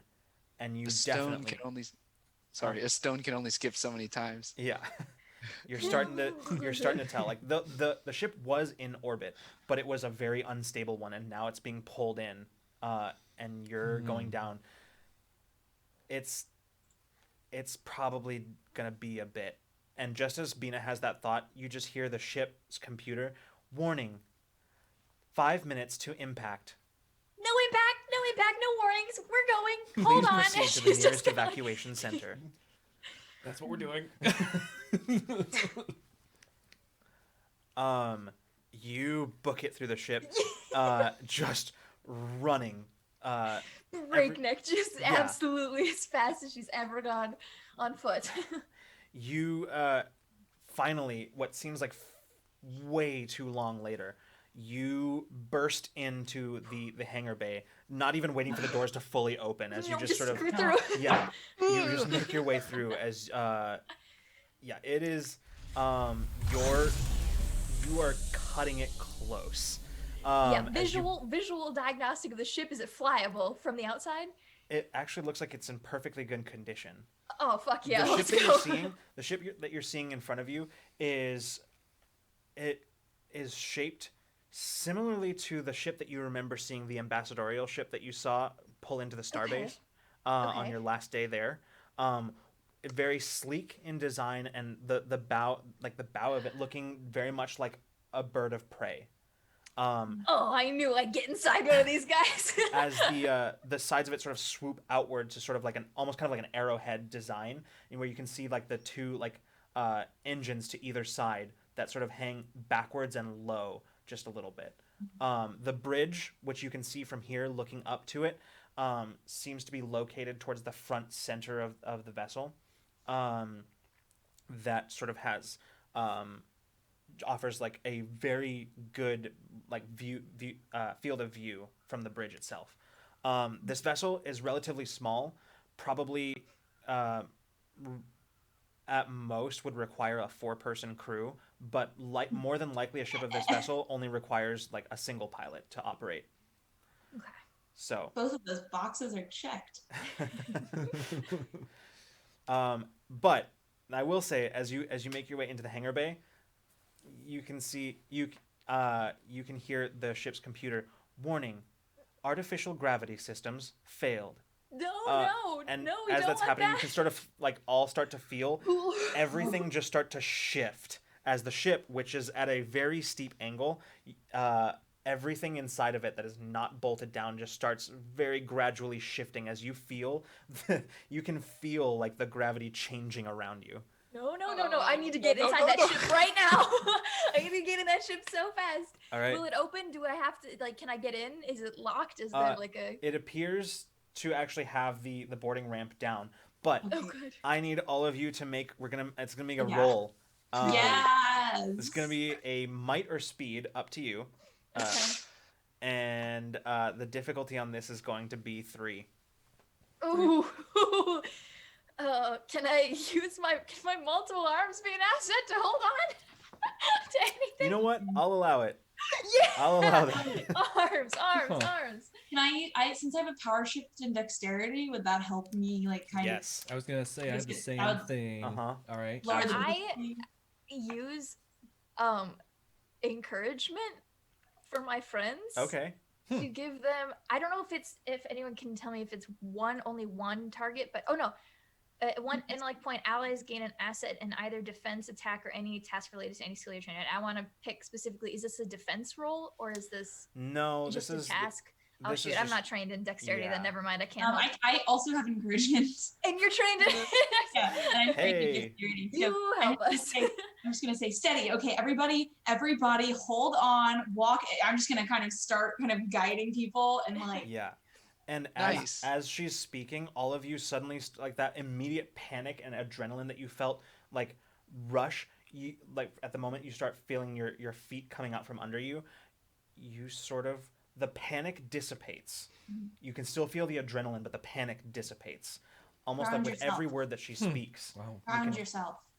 You can feel that panic just lessening, and you feel like your mind clarifies, and you can kind of feel that strength sort of invigorating your limbs as you run. Okay, so that That's an asset, reduces the correct? difficulty by 1, or yeah. Yeah. So it says You gain an asset. Yeah. So lowered by 1. Yeah. If I remember correctly, though, this is one of the things. Is this one of the things you have a power shift in? So it's a special ability. Right. It's a speaker ability. Yeah. Yeah, and I know we talked about one of your abilities that I think it might have been encouragement, that because you have a power shift in it, it actually drops it. Oh wait. No, I have a power shift in a different ability. It's not. Okay, not not it. encouragement. Yeah. Okay. Unfortunately. Okay, I think what I remember is I used that as an example of how you could use your power shifts, and you didn't actually do that. No. Yeah, I have it in another. Okay. But it still should reduce it at least 1. Okay, so it reduces that by 1. So for everybody, that task is reduced from 3 to 2. For Ooh. Caitlin, it's down to 1. 2 to 1. Arms. Anybody else have other stuff? Can I? Is this effort? Should we use effort for this, or is this 6 seems like a doable number? I don't know. You're Up to you. It's up to you. Okay. I'm gonna pump an effort in there. Okay. So, Oh wait, the dexterity thing. Right, yeah. So Right, yours right. actually is further reduced. Yeah, So yeah. does that make yours? Is that the difficulty of yours is now 1? That would make. I think so. Because Okay. there's 2 in there. So you've got her encouragement. You've got your power shift. which is I have 2 in there. Oh, in you don't have to roll. Okay. That Ooh, reduces the auto difficulty to 0. success. So you don't Nice. have to roll. Nice. Okay. Well. Okay. You can Henry? if you want. Yeah, you can if you want. There's always the possibility of a major effect. Okay. Well, I also want to try to focus and root myself to the ground, Okay. All right. so I'm not floating. Well, Okay. the gravity is right now. Basically, Oh. gravity is just shifting because got you're it. you're far enough in atmosphere that you're basically sliding. All right, I ain't gonna roll. Yeah. I just want to get inside the ship, guys. Okay. All right, Henry, anything? I'm accepting encouragement, and that's it. Okay, so yours is a difficulty 2. Yeah. Okay, so everybody go ahead and roll. I'm gonna spend a point of effort. Actually, Okay. I'm nervous. Does that drops? What's It brings down to 1, so I still Okay. have to roll. Okay. Kate, are you serious? Is that your second one of the night? Wow. Gotta get him out of the way. Gotta get him out. What Wow, happened to, Bina. what happened to the dice goddess that I I met don't know. at Gen They've Con? abandoned me. I'm live on stream. They don't want to have anything to do with me right now. Oh man. Oh my boy. god. Why Okay. are we following this person? What is she now? All right. Olivia, Henry, did you guys roll? I got a 6. I got a 13. Okay. So I did Henry, a you 3, just you guys, barely come on. just squeezed by. Just squeezed by. Okay. So Mason, as you feel that kind of encouragement surge, you actually feel like there's a moment as you feel like your like arms, you almost feel them elongate as you like reach down, and you're basically running on all fours, like Oh. as you're rushing towards the vessel, like getting that extra boost of speed from multiple limbs tracking the ground. Olam, you run and it's not graceful at all. You're just like sliding around, looking like a drunken gazelle, just like sliding around the deck plates. I'm definitely already pink-winded and sweaty from running. I don't get a lot of aerobic exercise. I'll stick out my elongated arm and just try to help you along there. Yeah, you like reach out and like as he's grabbing you, like start to lose your feet, and he catches your arm and he pulls you onto the boarding ramp. Peach, you are running, and as you're running, you turn back just in time to see Bina. It's one of those things where like She's smaller than everyone. She's lighter. The gravity's gonna affect her. and so basically it's one of those moments where like you can tell like Bina is not compensating for the rapidly shifting gravity, and as she's doing that, her limbs tangle as she's running, like as she bumps, like her limbs like basically they get swept out from under her, and she just like Running in air. yeah, Like, just lands shoulder first and just starts Oh. sliding oh no. to the Towards far the end ship of or the away hangar. from it. Yeah, and I'm just gonna kind of. How close are we at this point? Are we like we're going into the ship? Like what's our You would notice this right as you reach the bottom of the boarding ramp, Okay. and she is Yeah, just like a few steps behind you, basically. Oh my god. I'm gonna It is a immediately mess. turn and like not even like just kind of grab and like All 4 arms. Come up and all, grab- yeah, all 4 arms. Okay, I'm gonna have you make a roll here. This Yeah. is going to be. What is this gonna be? I think this is gonna be a speed. I think technically, Yeah. yeah. I was gonna say You have an might, ability. but I think speed in this case because you're trying to catch her before she gets too far out of Yeah. range. So I'm gonna say this is gonna be a speed roll with a difficulty Do of the- 3. Do the 4 arms help? More to grab Grabbing onto. all arms. I will say that Arms you can. asset. Like she is reaching for you, so I will say that you can use that as an asset, but like not the Okay. arms per se, but the fact that it's 2 people working together for the same I'm gonna task. call it arms asset. That's Sure, what I'm just- arms I'm asset. choosing to Arms believe that it is an asset of the arms. arms. And she's probably like pretty. I mean, she's small. She's probably not too Tiny. heavy. You know. I'm helping because I'm also trying to do the same. And Yeah. so complete with the same thing. my dexterity would bump that down again. Mhm. Or, Yeah. Okay. So that's a 3 or better. So let's try for that, folks. An 8. All right. Thank you. Yeah. So you like see her slipping, and you watch as she lands shoulder first on the deck plates and starts sliding, and you turn and like dive for her and grabbing her arms, and just as you do that, you can feel Mason's hand around your ankle as you like to preventing you from sliding, and as you Yeah. grab her and just start like together start pulling Bina back to the ramp. With a big chain. Yeah. Baby's having a rough day. Olam, you're just at the top of the Hold boarding on, ramp, just hold sort of like on, watching hold all this, on. like what? Just like,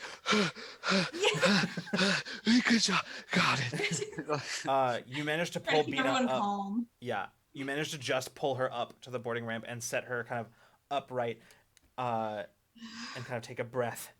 Yeah, gotta collapse. She's keeps moving. Bina keeps going. She's gonna scramble. As they're taking a breath, she's continuing into the ship. Yeah. She does not want to be out in the Okay. out in the Yeah. dock anymore. She Yeah. wants to Is there a be way in of the. closing this door from here? Yeah, you can. She's gonna one- slap a button on her way in. Yeah, literally as you go inside, you reach inside and there's a panel. You just smash the panel and basically the boarding ramp starts coming up.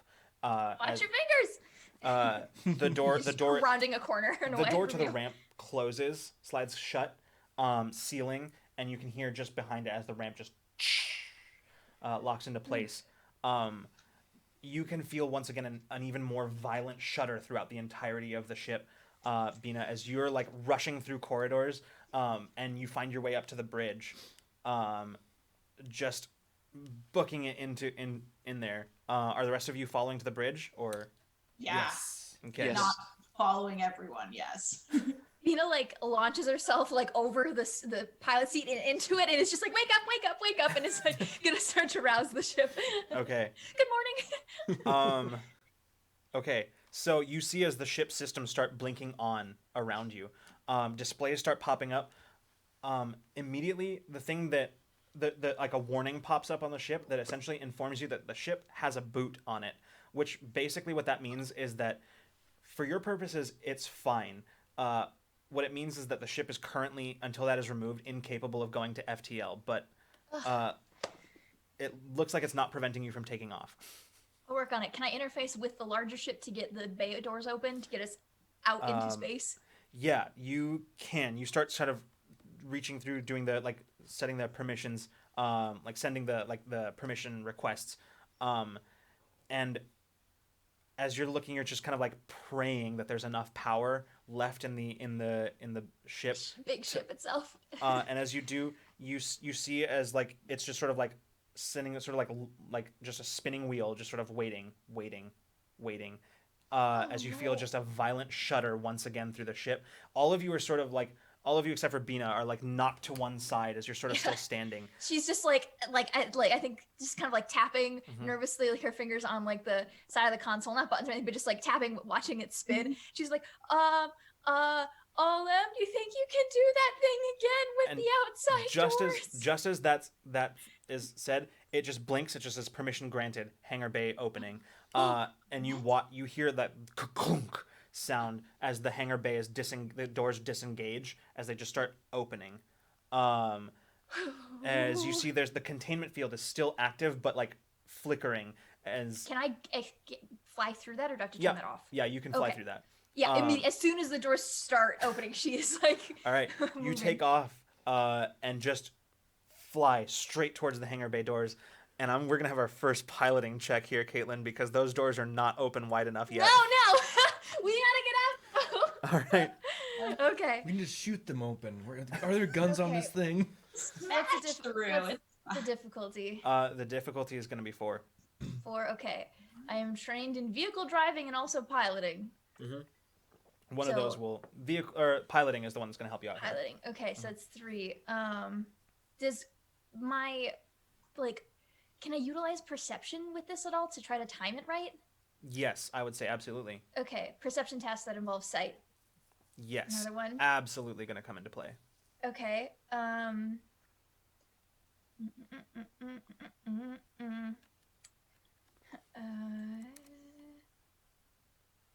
Okay, and then is this an intellect roll or a speed roll? I think this is going to be a speed roll specifically based on the nature of the task that you're trying to perform here. Okay, and I'm gonna dump some effort into it. Okay. And that is 3 because I do not have an edge. Okay. All right, that is down to 1. Can't happen again. Hey, you never, man. You got XP. You never know. I do have XP. I would use it here. Yeah. For sure. Oh my god, you guys! I thought it was a 1. It's a 7. Oh man! Holy shit! Ugh. Caitlin is not trained in all perception tasks using sight. That scared the shit out of me. Ooh. Oh, it's a 7. All right. Ah. So, you jump into the into the piloting seat, just sort of like setting all of the controls, ignoring all the warnings to complete pre-flight checks, and you We're just going. We are leaving. take off, streaking towards the hangar bay doors. like as debris is just like starting to slide entirely and just in free fall in the hangar as you're just sort of dodging around some of it. Some of the ship's shields are like causing some of these things to bounce off of it harmlessly. But as you're reaching the hangar bay doors, it's very clear that you're not going to make it through. And at the last second, you just ram the ship's controls, and it just, as it's flying towards the hangar bay doors, just goes right onto its side and just squeezes by. You guess that there's probably not more than 3 feet clearance as you just right through the bay doors. Oh, she's living. Oh, she is suddenly delighted. She is so excited right now to be in a pilot for the first time in this entire ordeal, you're all like clinging for dear life on the bridge, and you're just watching as Bina's face just lights up in this huge grin. She is hollering. She's so excited. There's no fear right now. This is pure adrenaline, and she's living for this. Yeah. The ship She just starts applauding. Yeah. Like literally just applauding. Hold on. the ship rights itself as you continue going past, and you can see in the ship's rear display the enormous vessel that you see behind you. As it behind you, just after you leave, you watch as it impacts with the ground below you. Just detonations going up the entire length of the ship, just up the entire length of it. From the inside, internal detonations start going. You are seeing a chain reaction taking place, and that reactor is about to blow. That ship's reactor is about to blow. As far away. You streak as far away from it as you possibly can. I get back into orbit if we can. Like, You actually see immediately, like without even, like right now you're just purely on instinct, just sort of flying the ship, dodging around debris that has been jettisoned from the actual wreckage as the ship impacts. Just dodging fireballs basically as they're just coming down. Parts of the ship that broke off in atmosphere and have burned up, you're just falling to the planet as you're just weaving through them. The ship's nav systems beep, and you glance down just in time to register transmission. Like basically, like not transmission, but like that your ship is essentially pinging like a transmitter somewhere, probably. And as you look, there's like a colony somewhere on this world, probably is what you're looking at. Contacting us or not noticing contacting us? you. It's just pinging. The ship is pinging it basically. Oh, we're noticing that. Mhm. Okay. Oh, I see. Okay. Yeah. Without any real clear idea of where you are relative to the conduit, and with no real way, you have no real way of going anywhere with your FTL drives hobbled the way they are. Yeah. I need to touch down. Yeah. Yeah. I need a garage. Yeah. So, you set your nav point for that signal, and the ship streaks towards it. Away from the doomed vessel behind you as it continues to explode, you can see in the ship's rear displays the exact moment when the main reactor blows, sending whatever was left of that ship scattering just in every direction. You feel the shockwave hit you, but you're far enough away that all it does is just sort of rattle your teeth as you just go. Pulling out of the vessel, streaking towards the colony. That's where we're going to take our break. Oh man. Ooh. All right. Well, we will be. Let me tabletop audio. Silence. Silence, please. All right. So we're gonna take our break. We're gonna be back in about 10 minutes or so. So stay tuned to see what happens next. I'm also gonna play the intro again just for lulz. So here we go.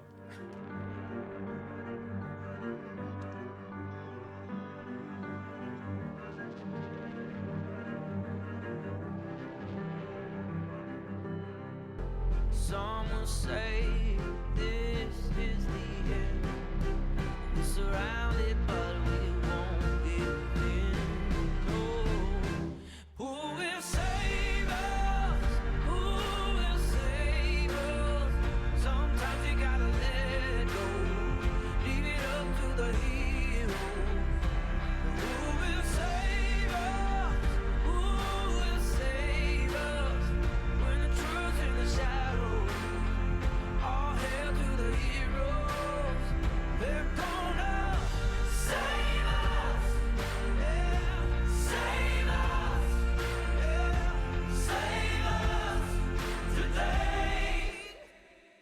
Hi, everybody. Hey. We're back now. Sorry that took so long. There was a bit of a catastrophic note misplacement. um, yeah, Happens. so we're back. What was supposed to be a 10-minute break turned into like a 20-minute break, but here we are. We're back. Okay, so where we left off, the group had just escaped from a doomed vessel that was crashing towards a unknown planet. Just prior to break, Bina had noticed on the console a signal that had been pinged from the ship from what appeared to be a colony on this planet, and angled for it, needing to set down so as to look at the boot that is currently on the ship, preventing it from utilizing its FTL drives, effectively stranding them on this planet. So, as we get back into this, Bina, it'll take probably about maybe 2 or 3 minutes to get to the colony. And at this point, Bina would have informed you of the plan. So, as she continues piloting the vessel towards your destination, what are the rest of you doing? I lean back and I put my seatbelt on real good and catch my breath. Yeah, you can, Olam, as you sit down, you can feel your heart racing still. You're like winded, completely out of breath, just sort of. You're actually starting to get even just a little bit of like tunnel vision, just a little, as you like finally like sit down. Yeah, I'm probably Peach is probably kind of taking a seat as well, but also trying to kind of, I know the mobile devices that we have, do we decide, are they only like walkie-talkies that like we can only No, communicate I mean with each other? they're essentially just like a walking terminal. Like you would have all had your Okay. own on any like under normal circumstances. It's essentially a way of just like tapping into local systems. It's effectively this universe's version of like the smartphone, right? Like you. So is there any kind of possibility to send outward messages, or is it like only within this kind of part of space, or what's the... For now, it would just be in this part of space. This region of space is so new, like newly explored, that they haven't had a chance to set up relay beacons yet. So chances are you're cut off from anything outside of your immediate vicinity, unless the colony has some sort of transmitter. And Okay, chances are they would, because they'd need it. Some sort of long-range transmission, that they would have it. Peach is probably just going to sit there and try and sort through some of the dreams that she's seen and try to kind of grab onto reality, probably like holding tightly onto the kind of armrests or what, I don't know if they're armrests, Yeah, whatever. totally. So just a quick, like, the layout of the bridge, basically, where there's just consoles. There's like consoles in front, and there's two seats, the pilot and the co-pilot seat, and behind them at various stations there's about 4 other seats at different stations that can swivel either towards the consoles where they are or forward. Essentially, just this ship, Bina would know that based on the design of this ship, it looks like a heavily modified version of the base model. This ship is probably intended for maybe a 4-crew operation. It looks like thankfully the controls have been adjusted so that only one person is needed to pilot at any given time. Just imagine like there's the pilot and the co-pilot seat, and there's like, you know, like a middle arm that like lifts up. She just 2 arms on one side, 2 arms on the other, and sits in between the 2 seats. Yeah, well, the pilot and co-pilot seat are separated by a center console as well. Okay. Yeah. But basically, yeah, and then sort of the view screen sort of goes, giving you like a 180-degree view, essentially. Question: Is audio up? Do you have audio on? I don't have it on right now. Okay. just want to make sure. Yeah. Couldn't hear. But thank you for reminding me because I actually do have something for this. That's not the tab I needed. Cool. So, Mason, what are you doing as you all kind of finally find yourself for the first time since you awoke? You have a moment to sort of relax, seemingly. Yeah, well, I'm leaning back, and I'm just gonna say, well, this has certainly changed my view of flying. And I'm going to just kind of try to piece together things from the moment that before this whole thing, try to figure out what is what. Okay. So, is audio coming over okay? I'm gonna actually quickly tab over to the stream just to see, just to make sure. If it's too loud, let me know. I'll be able to see for the next like couple minutes. I think it could be a touch quieter. Quieter. That's my. Yeah. That's just Yeah, me. I say because I can't tell on my end. So, how's that? That's good. I Okay. think. Cool. And chat, y'all can let me know if it's too much. Sorry, you were just kind of trying to piece together events that you remember. I'm like trying to look for my notepad, and then I'm like, oh, that's right. Yeah. You kind of instinctually reach into your coat, which you're not wearing. You're currently just wearing like this beige jumpsuit. I agree. This is not my color either. I don't really think it could be anyone's color. I mean, it's. I think about my beige cardigan and I say, you know what? I think it suits some people. No, it's not it's just this shade. It's unflattering. It's. Well, I'm sorry you didn't get your clothes back. I wish we all could have, but at least we're out now. I like that we're not exploded. That's a good thing. Yes, I was going to say that is one of my favorite things about our current situation, honestly. Yeah. Is Bina's jumpsuit like for an Orzai, or does Yeah. it just have Yeah. like the arms cut off? No, it seems to be made for Orzai. Yeah. Okay. How much cooler would it be though if the sleeves were cut off? Just Be pretty she doesn't sick. she doesn't like sleeves anyway, so that might happen at some point. Cut the sleeves. Punk She AF. loses range of motion. She can't do it. I think after Peach kind of is kind of grounded in the current moment, she'll probably kind of go over and sit in the co-pilot's chair. She doesn't really know what's going on the screen, but she'll like kind of pretend that she does and like try and kind of glean any information. I have an intellect or intelligence, whatever that's called, power shift. So maybe I can Okay. make something out of it. Every once in a while, I think Bina will just be like, the green one, and then go back to like what she's doing and Yeah. try to get you to like do you comply with her? Yeah. Okay. Okay, and then she'll won't even not even without even looking, she'll be like working on stuff and ask you to hit a few things every once in a while. Some of them might be completely benign and unnecessary, but she'll ask you to help regardless. Just makes her feel like she's helping. Yes, exactly. All right. So, you sort of pass some time. Mason, do any of you take some time to sort of like look around the ship at all? I'm flying, so I don't. Yeah. I'll look around. Okay. Yeah, I Get think some I'd go. ciphers. I follow Mason. Mm-hmm.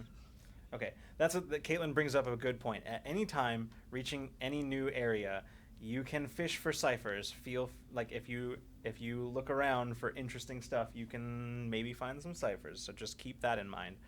I will look when I'm no longer flying the plane. Yeah. So, But if you're looking for ciphers and I'm looking for ciphers, then who's flying the Okay. craft? so A cipher for you, a cipher for you. Can't you Quick, how many use 2 arms to fly and 2 to search. search, yeah. there you go. Yeah. Ah, Quick, how Brilliant. many cipher memes can we make all at once? So Olam and Mason are looking, or is that what I heard? Yeah, I'm less looking for useful things, more tagging along, following to see what Mason is doing. Okay. So Mason just sort of like as Peach settles herself in the co-pilot's seat, and Bina starts kind of directing her. Mason just sort of slips out of the cockpit and just starts making his way down the corridor behind. Olam just quickly falling into step next to him. You hear the footsteps behind you as Olam catches up and just starts like, still seemingly like catching his breath, as the two of you are walking down this corridor. Poor dude. He's so If you find stressed any- out. If you find any snacks, bring them back, please. Okay. I'm not gonna. They're for me. You need to stretch your legs too, huh? I said please. Yeah, I think I'm still gathering myself, you know.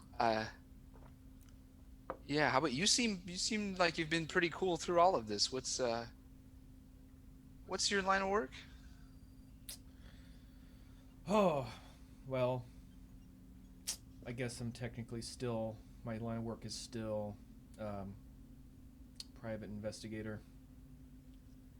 Oh, wow. Well, So I've seen some well, weird this things. is big then, isn't it? Yeah, this is actually the biggest thing that I've ever gotten myself into. I'm still trying to figure it all out. If Silverbreak is abducting people and putting them in cryostasis and sending them off to who knows where, if that information goes public in the Commonwealth, they won't be able to operate there anymore. But I don't know how we will get back to the Commonwealth. We'll find a way.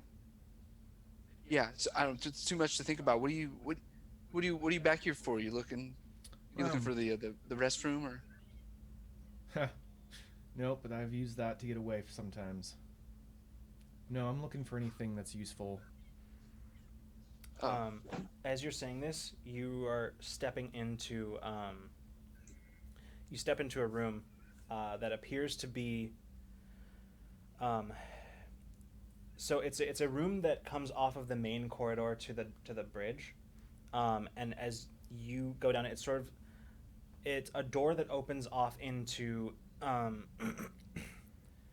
essentially it looks sort of like a wider corridor, but it's definitely a room intended to be sort of a room, sort of an antechamber, where directly across from you there's a bank of lockers, and then a set of doors on either side at that point, where it sort of tees to two different doors.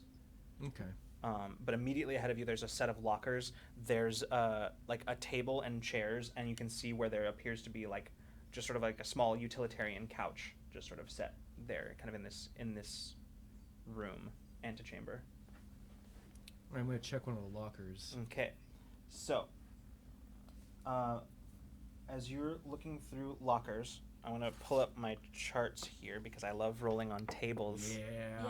Yes. And the Cypher system was kind enough to oblige me with their tables. So the first thing you notice, Olam, are you also looking in lockers? Yeah. Okay. Yes. You open a locker and just like some stuff falls out of it and just kind of like onto you, and you're just looking down. You're holding what looks like a long coat and like an old hat. Like not that the hat's age is old, but like the style of it is very antiquated.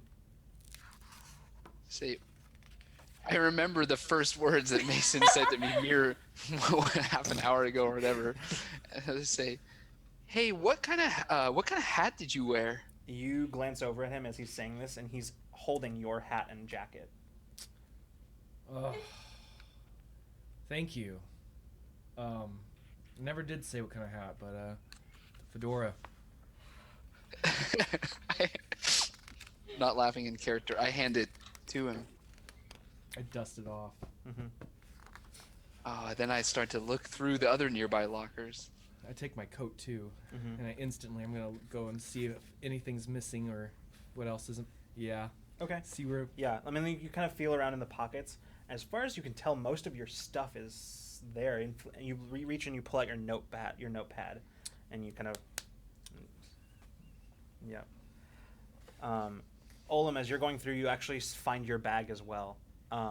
Your school bag is there. School bag, yeah, okay. As well as what appears to be your clothes folded neatly in the locker. Thank the stars. And I start to put all my stuff back on, I think. Why do you think our stuff was in here? Maybe this ship was already in orbit when they brought us aboard, and we were on in this smaller vessel. I don't know. Huh. Oops. Sorry, hold on a second.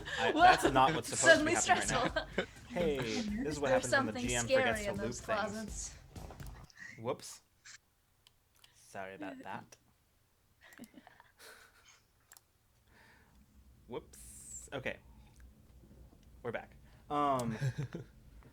Yeah, as you're going through, you see what looks like a bunch of other personal effects in there. Some clothing that looks like it was probably cut for a being with multiple sets of arms. Yeah. You remembering Bina's commentary from before, you actually do find a nice custom set of goggles in there as well. So we're gonna roll on tables, you guys, because this is fun. Rolling on tables is fun. Yes. Okay. So. You mean the ciphers weren't just our old clothes? Huh? You mean the ciphers weren't just our old clothes? Nope. Hey, my hat's a cipher any day. Oh. All right, so I'll need the two of you to roll roll percentile for me. Ooh. That's both of these? Hey, your hat may not actually be a cipher, but it's a cipher sore eyes. Well, that's all Put we me have in time jail. for, everybody. Cut We're the cutting the feed. stream. Cut We're it. cutting the stream Cut now. it. Good night, everybody. That's That's all. Penitentiary for you, sir. Just roll your damn dice, Henry. All right, I got a 26. Damn. Oh, percentile dice. Sorry. I was thinking. 26. Interesting. Okay. Give me a sec while I look this up. It's in here. Well, you can't rush a good thing. Okay. Go ahead and roll 1d6 and add 3. 8.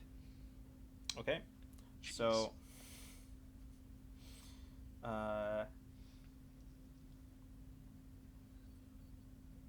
Okay, so this is I guess, yeah, according to this, it is a... Is that right? Doesn't seem... Oh, I forgot to do something. Both of you before... Actually, roll a different d6. Just roll a d6 again for me. I forgot this part of it, to determine which column of the table. Add anything to it, or? Nope, just the d6. 2. Okay, same thing. Henry, if you wouldn't mind doing the same thing, rolling that d6. I got a 4. 4. Okay. Okay, cool. So you have Freeman. You found a level 8 cipher. I need you to just go ahead and roll a d20 for me. 4. All right. So you find essentially what is like a small like plastic tube with like just it looks like it has some sort of sprayer mechanism onto it. And as you're looking at it, this is a condition remover. And basically what it does is it cures, based on the random rolling on the chart, it cures bad breath. All right. Level 8 cipher. Hey, you know? You have a level 8 mouthwash.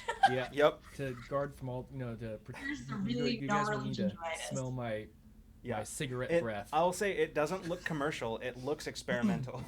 Oh God. Silver break. Yeah. What can Interesting. you? Yeah. Level 8 Interesting. mouthwash. Okay. Henry, you said you rolled a 4, and what did you get on percentile? 75. Okay. Okay. slightly Bad different. breath causer. Fight. Dang. Foot powder. I don't know. Okay, so what you found is essentially like it is a device with a flat plane connected to a handle, and with like a variety of buttons on that handle. It looks almost like a grip, like a pistol grip almost. And as you're looking at it, kind of going through it, it looks pretty technological. You're not sure what it does, but if you would like, you can make a roll to find out. Yeah, is the plane... Go ahead and just one more. Just give me a 1d6 roll. This is for the level of the cipher. 3. Okay, so it's a level 5 cipher. Okay. Excuse me. Is the plane like parallel to the ground when it's held pistol grip wise? No. No, is it It's perpendicular. Yeah, it's perpendicular to the ground. Yeah. like sure. No, Okay. no. So like, okay, so the handle. Oh, so, basically, like- the grip comes out to it, and the plane is like here. So it's like a thing you look at, like it could be a screen you look at. Almost, yeah. Okay, yes. I won't. You can see a bunch of like on the front side of the plane, a bunch of like different like nodes on it that appear to be extending from that. You can attempt to find out if you want. I would love to. Can I try to identify this thing from Yeah. my knowledge or extrapolation of things I've learned? Yeah, go ahead and make. This is going to be an intellect roll. The difficulty on this one is going to be. Difficulty on this is going to be 4. All right. Just just a fancy mirror so you can look at your teeth after you've cleaned your breath. Would this count as a knowledge, science, or crafting task, would you say? Absolutely, knowledge, science Okay. for sure. Okay. I mean, like, comma, or knowledge, I know. comma, I'm science. saying or, either okay, one sorry. of those. Either one of those. Yeah. Absolutely. So that I have power shift, so that drops it down to Actually, a difficulty probably 2. science is going to be more applicable here, but yeah. I think that makes sense. So 4 goes to 2. Okay. I think that's it. So looking Okay. to roll 6 or higher. I got a 6 again. That's the second time hitting Yeah, 6 I've been there. just on the nose as for a success. Yeah. Gosh. Once again, you can feel that that knowledge just sort of scrolling through in your brain as you're just Yeah. accessing it. It's just sort of like, again, like you can see technological readouts. Like you're almost like you're seeing blueprints for a design that you are fairly certain you've never seen before, just sort of rushing through your brain. And you're pretty certain by the end of it, as you kind of blink your eyes, shaking your head a little bit, that what you're holding is a phase disruptor. I'll read to you what it does. It puts a portion of a physical structure like a wall or a floor out of phase for 1 hour. It affects an area equal to 10 foot to a 10-foot cube. While the area is out of phase, creatures and objects can pass through it as if it were not there, although one cannot see What? through it, and it blocks light. Oh, Could have used that to open the access panel. Wow, that is. I had time to search the ship. I like kind of my eyes widen when I realize what it is, and I go over and explain it to Mason. Well, that would have been useful. That's what I thought, but I'm sure it will still come in handy. Yeah. Technology like this is not common. Like this is more than like smaller versions of this exist, like less powerful versions of this exist. But something of this magnitude, probably some kind of experimental Yeah. tech. I And given bet the way that it's- it was like placed in the locker, like it was placed and very intentionally and like almost like for transport. Like you found it inside of like a box, basically. Oh, cool. It seems like small versions of this would be really useful for like surgery. You know? Yeah. Predominantly, that is what they are used for. The most common versions of this. Yeah. Right. That'd be awesome if you could unphase like an inch of flesh instead of having to make an incision. Yeah. Yep. Wild. Cool. Yeah. Wow, this is great. Okay, I put it in my book bag. All right. Backpack. I'll trade you. Is You the can- mouthwash flavored? Is it like is there a nice flavor? Only one way to find out. We haven't Okay. brushed our teeth in 2 months. I didn't say you guys. had to do it now. I'm just saying. I know you didn't. Oh yeah, all of us might need some of that mouthwash. Does cryostasis stasis your bad breath? What does the plaque do? Probably. I don't know. When you're in I'm gonna stasis? do it. Probably does. I'm gonna do it for fun. Right now? I'm gonna do it right Okay. now. Yeah, you take it. You look at the thing, and you just shrug, and just take the. First, this- I'm like, Yeah, you just take the sprayer and just I'm like, hey, wait, what is that? immediately like you can feel like it's a really weird feeling. Like you're not normally aware of the flavor of your inside of your own mouth, but you are aware of its absence. That's for sure. It's a very weird thing you've never felt before, but there's Oh just my nothing. I pocket it and I pull out my flask. If Ciphers are one use. Yeah, you sprayed it, expecting that it was just kind of spray a little bit. It sprayed the whole thing, the entire contents of the tube. Just What does level 8 do to it? it's one of the ciphers that isn't really affected by the 8 hours. 8 hours of perfectly fresh breath. Sure, that's what it does. That's Sure, I'll take it. that's what it does. I'm deciding that now. Usually they're time based or Yeah. Yeah, usually they're time based. Fresh You as cannot breath. have bad breath for 8 hours. Yeah, It is you're impossible. golden. Eat all of the garlic and anchovies you want. You will not have bad breath. Oh, cool. It's good. I had a pocket full of anchovies in my old pants in the locker. That'd be perfect time to eat them. 2 month old. You're right. Just kidding. Gross. pocket full. Lunch from your book bag from. From 2 months ago. Right. Gross. It holds up. Cliff bars last a long time. Go That's ahead and each of you go ahead and gain an XP All right. for discovery. As soon as we've identified these things, I want to excitedly grab the clothes and excitedly run up to the bridge and be like, "Hey, I think I've got some good news. Yeah? I'm like, what? Our clothes are in here. Our stuff's here." Yeah, you Here. glance over and you see he's holding your garments that you were last wearing folded neatly in, just in his arm. Why? I don't know. I think maybe they transported us up to the capital ship in this ship. I mean, just guess. Here. Is there any other people's stuff? Yeah, I'll take it. He I put just the goggles on my head ended up immediately. going to change in 1 second. Yeah, Bina will put her goggles back on right away.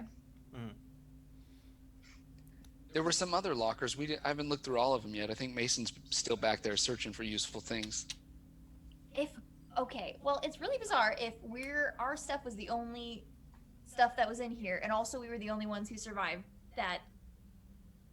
And we all came from different locations, so I don't know what would have had us transported together. Are we even from the same sector of space? Do we know that? I was on Anzalon 3. I turned to Lucas, right? Yes. Yes. It's on Starbase 23. Are they in the same sector? So Station 23 is Station. actually, I think, closer to. It's not as close to the Anzalon system, but it is on the. It is sort of towards the outskirts of Commonwealth space.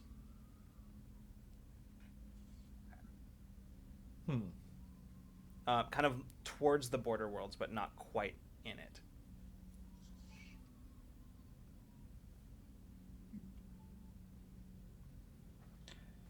Did Peach leave the room to change, or is she still here? Is there is the bridge kind of open? Is there anywhere to kind of change? Not or on the no? bridge. You'd have to kind of look around for another location, but Yeah, she'd probably step into the other room. okay. Okay. Yeah, it doesn't take you long before you eventually, the first place that you find is actually the same room that Mason is currently in, like searching through lockers and whatever. And kind of joining him, kind of looking curiously over his shoulder, you glance to either side of where he is, currently at the lockers, rifling through them. There's doors on either side. Looking through one of them, you actually see what appears to be like small crew quarters. Ooh. No more than maybe about basically they're not so much rooms so much as they are like divided into like smaller like cubby type areas. Yeah, like little bunks kind Yeah. of situation. Yeah, and there's dividers between them. They are divided, so there like is a little bit of like provides a little bit of privacy for a small crew. In this first room that you look into on the left side, you look in and there's about, it looks like maybe 4 bunks in there. Nice. Yeah, I'm just gonna go inside and kind of change and see if there's any. I mean, this is probably like, I don't think there's gonna be much in here, but just kind of glance around and see if there's kind of anything interesting. It looks like it was prepared for immediate to be occupied, but there don't seem to be personal effects of any kind in here. That there's like sheets and stuff like that on the beds, and yeah. Okay. Meanwhile, on the bridge, Bina, you actually see, as you kind of crest over a ridge, you see below you the scattering of prefab shelters that indicate a colony below you, as well as what appears to be a small landing pad, and sort of one that is essentially its own building but has sort of an open top, enough space for a smaller transport to land in. And you also see kind of on the far end of the colony, from like the opposite side from where you're coming in from, you can see what appears to be some sort of long-range communications array. Okay. Do I see people walking around? Like, is this? Does this ship have like a scanning thing? Can I scan for life? Like, I don't know what these ships have. Yeah, I mean, you can scan for life signs, and the readings that you're getting are very confusing. They appear to be kind of all over the place, they're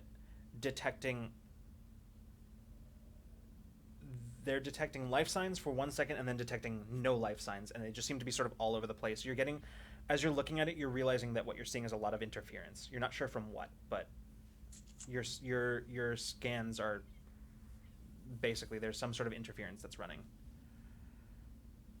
Well, I guess we're in a different system on a foreign planet that none of us have been to. We don't know if we have clearance to be in this colony, so I think I'm gonna like send like a ping to the landing pad and see if there's like any sort of like receiving thing, like permission to land, essentially, kind of like a kind of a ping. I don't know if we're like, I don't want to get us in trouble. You immediately get a ping back, but it looks like it's from the automated landing systems, basically, that just ping you back coordinates and like just to assist with landing. Okay. Guess we're touching down. What'd they say? It was not a person. Oh. It was an immediate response, automated. All right. I'm gonna like come back into the kind of bridge with my coat's like kind of long and flowing. You can see she kind of has like a much more like confident like step now, like kind of much more like put together. And just kind of turns and I just, so are we landing?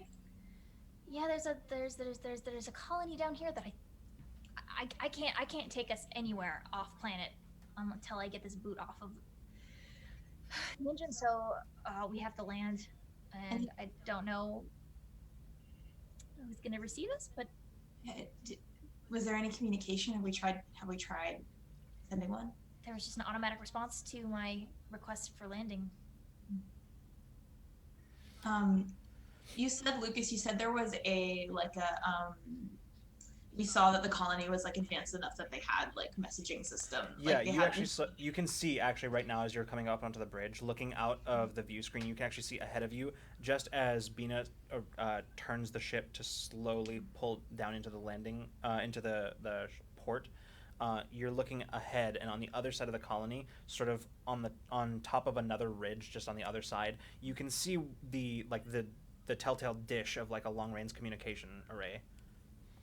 Is this like a corpse colony that they like set up here in this new part of space, or are these like people who live here? It's based on the information that Olam found earlier. It could be anything. It could be like just settlers, or it could be a corp colony. But given what Olam found earlier, it's a safe bet that this is a corp colony. only one way to find out. As far as you know, the best information that you have states that this region of space, that Silverbreak got first dibs on like colonization efforts or any kind of really exploration.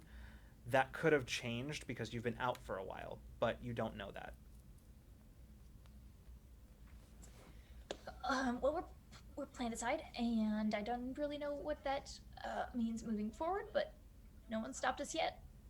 But it does seem like this could be a Silverbreak colony, and they are the people who tried to, I don't know, tried to do something.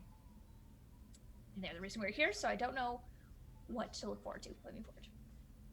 Well, if you didn't get a response, and if they're silent, either they're not there or something's wrong with the infrastructure. Either way, we'll have a moment to get our bearings when we land. I hope.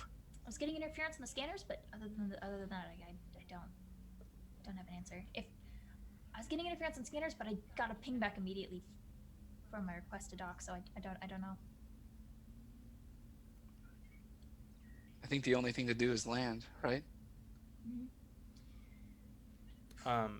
You turn back and finish landing procedures as the ship touches down in the kind of open landing pad. And as you touch down, you start to feel the ship's engines powering down slowly, just sort of winding down until finally it just sort of cuts out, leaving just sort of like other systems operational, but the engines shut down. As you Are there fully like touch down. like car keys, like essentially like where I can like lock it up behind us? Is there there- like some type of like a fob in here or something to that equivalent? Yeah, I mean, like there's a way where basically like most chips have a way that you can sort of synchronize with your own personal terminal, and then that way you have locking procedures and that kind of stuff. I would like to take a second to connect to all. Can I hook it up to all four of ours? Yeah, that's easy enough to do. Yeah. So all four of us have the capability to open up the ship. Before we go out there, we should just remember that we have our physical body. Something has been done. We are an asset to Silverbreak, and so they don't want us. We survived, and that must mean that we're valuable to them in some way. Or there was a big accident and it was a fluke, and our sector. No, I think it was a fluke, but the fact that we survived means that some of their very expensive research is still out there and is still valuable to them. So we just need to be careful about who we talk to, what we tell them, and remind them that we are worth more alive than dead. Well, I don't want to be an inmate garb when we go meet people who might have been in charge of putting us in that, so I'm gonna go change before we go outside. Probably a good idea. I go change, and then I want to go look in the lockers too. I want to see, are there like other people's personal effects in there? So by this point, Mason has basically like taken everything out of the lockers and has just like arranged it into piles. Yeah, okay. Yep. You're seeing that there are in fact other personal effects in the lockers. Okay. It looks like. I feel a little bit less weird. Yeah, like there appear to be other personal effects in there. Other sets of clothing. Not enough to account for all of the different people that you saw in pods, for all the pods that you saw. Mm-hmm. But a fair bit. in here. The bay that we took this ship out of, did it look like there were at one point other ships in there? There could have been it was big enough for that, but Okay. probably big enough for at least one other ship this size. Okay. But yeah. From your memory of the schematics that you saw of the ship, there were other bays that were probably larger than the one that you were in. None of them had ships on them. This is an important moment for me to I just remembered that. So one of the other important pieces of information I meant to tell you before and just completely spaced it. But like, all of the escape pods were present. Not one of them had been jettisoned.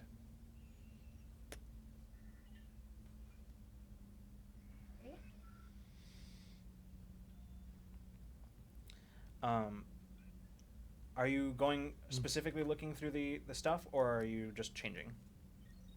Oh, I did want to look at some of the Okay. stuff. I just wanted to see if there are other people's personal effects. I'll look for cool items if I'm back here if you'll let me. But I mostly just wanted to make sure that I wanted to see if it was just our stuff in this ship. I would have been some other things to deal with. Okay. Yeah. I'm gonna say for the time being that like Mason has pretty well like sorted through a lot of this stuff. It seems like Okay. the stuff that he and Olam found was part of whatever personal effects, Okay. with the exception of the disruptor that Olam found, which seemed to have been in like some sort of box marked with like just like research serial numbers essentially. But you managed to find a space to sort of change into your more familiar garb. Excellent. So Was there any of the clothings or anything like identifiable? Like, would it ring a bell in Mason's like? probably Last not. scene wearing like. Yeah. Probably one of those not. You're things. kind of like looking through stuff. Very looked based on what you're finding. It looks like there was personal effects of various species, from based on the cut of clothing and all that. Sort of setting it aside. Nothing particularly identifiable. Yeah. Okay.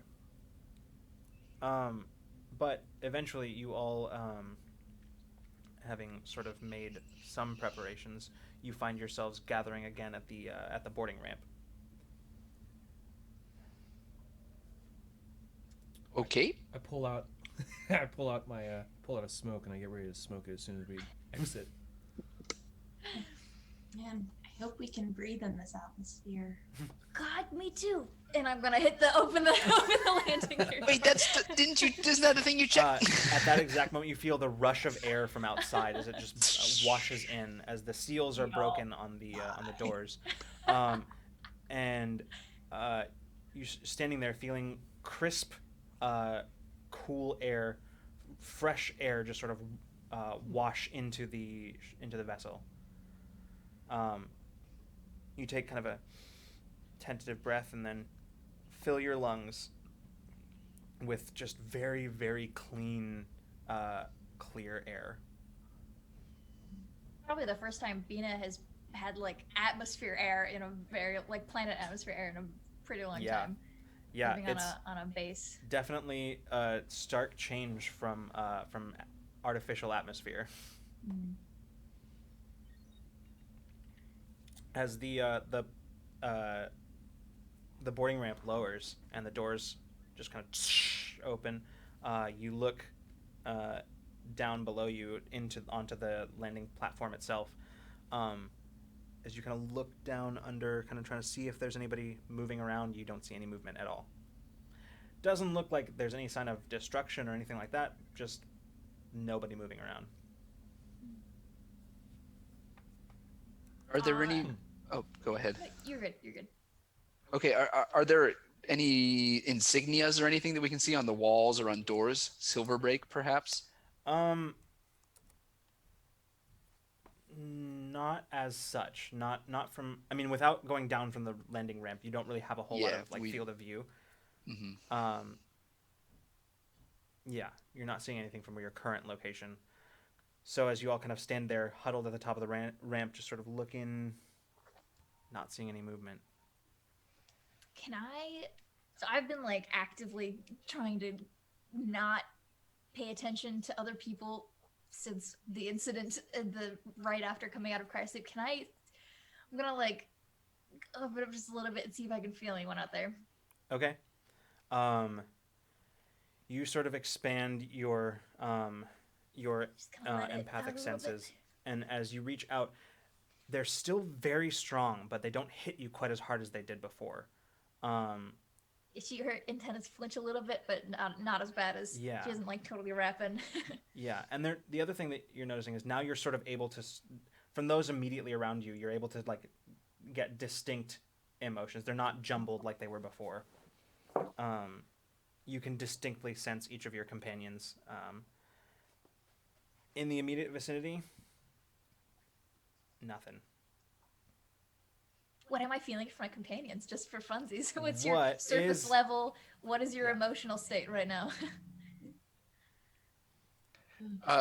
Pretty close to fight or flight response, like just really high strung and Excellent. struggling to control breaths even. Anxious. I love it. Anxious is the word. Yeah. Peach, probably you like kind of immediately feel kind of like a spike of kind of fear, but then kind of above, you can tell it's kind of pushed down, and it's trying to like kind of very a thin veer of like calm confidence above it, but there's the fear very like spiked. I think for Mason, this is a new thing for him, but I think he has some training that has kicked in, so that when you go into tough situations, you've been trained to like center yourself and then get ready for the next course of action. And so if there's a feeling for that, then that's probably what it is. Yeah. Yeah. So probably just sort of like a. Practiced calm. Yeah. Yeah. It's very practical. It's almost like. It kind of almost feels like emotions are being suppressed at the moment. Yeah. Love that. That's fun. I love to be able to get an emotional read with players. It's fun. Yep. All right. So you kind of glance around to each other, looking to see who's going to take the first step down the ramp. Peach will. Okay. Good to go. Yeah, just a few glances to either side, and Peach just starts walking down the ramp. Peach is like tall as shit and like wearing her cool gown stuff. Oh, that's so sick. Yeah, Okay. she's like, whatever's here, we'll take care of it. Just takes like a huge stride and starts. Oh, that's Yeah. awesome. Is Peach over 6 feet or like exactly 6 feet? She's probably a little taller than 6 feet. Oh, I love it. Yeah. Ah. And you can see as she starts walking down the ramp, cutting kind of a dramatic figure as her long coat just billows behind her as she walks down. Projecting an air of confidence as she walks down. I follow, and I catch up with Peach, and I just look, and I look at, and I say, I'm still in the case. Good. Me too. I don't know if the answer is still out there, but if it is, I think we'll find it. Yep, that's the attitude. At this point, you're able to fully take in the surroundings of the landing platform. You're seeing a whole bunch of crates, some of which are empty, with the lids sort of slid off to one side and leaning up against the crates. Others that look like they haven't been opened yet. There are like basically these like mobile tool benches that can be sort of pushed around that Bina's very familiar with. Things that you've used before on the spaceport. Just Ugh. Yeah. you can see Familiarity. you can see what looks like a bunch of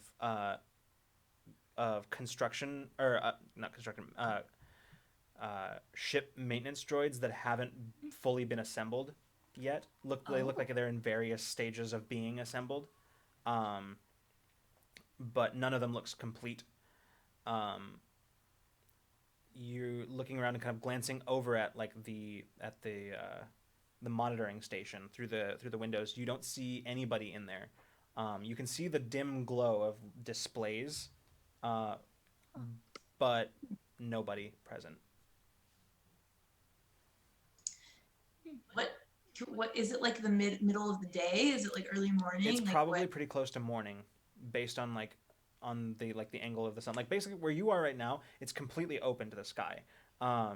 You're kind of looking up, and it looks like it's probably just after dawn. The sun has just come up. Hmm.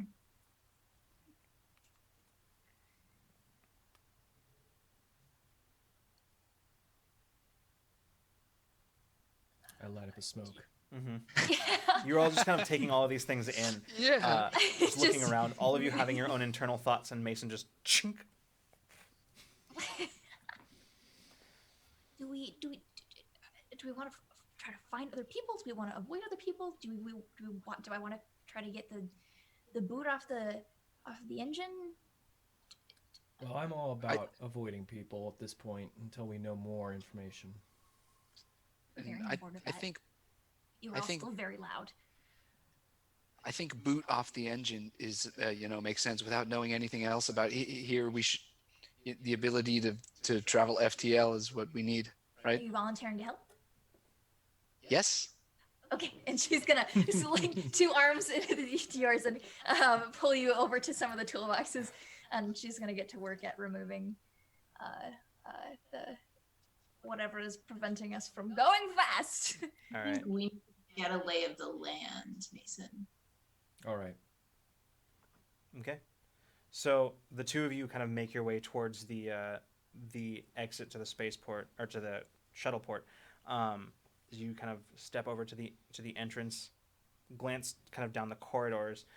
Basically, there's a single large door that leads into a corridor that seems to run the entirety of the interior, with whatever offices and buildings or rooms inside. But immediately in front of you, as you make your way through the door, crossing the corridor, there are two doors, each one that leads to the outside. As you can tell, they are both open.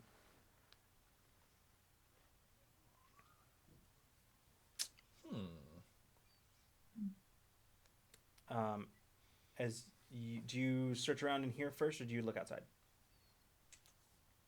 What do you think? Oops. Is this just like a little hallway to like a little Yeah, walkway into it's pretty much just what you're looking at standing in the doorway from the landing platform. To either side is a hallway that seems to go, and you can actually see where it curves around, looking like it encompasses the entirety of this landing platform, all the way around. But then immediately in front of you and to either side, there's doors that lead to the exterior. Ooh. Are the doors identical? Yeah, pretty much. They're both open at the moment, leading to outside. Well, they said come right in. That's right. They did not. They definitely did not. But I'm not there, so this is Caitlin yelling. Open door. Left or right? Left. All right. All right, so you make your way Split the towards. party, episode 1. I love it. We're not gonna go too far. Pair dynamics makes sense. You got to follow it. I know, I love it so much, actually. You make your way to Follow that. the left door, and looking outside, it immediately leads to sort of just a short ramp that leads down to it looks like all of the buildings that are here in the colony are all built from prefab shelters. Essentially, they are pieces of buildings or full, small, self-contained buildings that are designed to get flown across huge expanses of space and touch down and immediately be able to be inhabited. Especially useful for the worlds that are only barely terraformed, so that atmosphere, it has an atmosphere, but it's not necessarily a breathable one. So that basically any sort of research team or colonist can immediately inhabit. The ramps that you're looking at right now look very similar to the boarding ramp of the vessel that you just touched down in.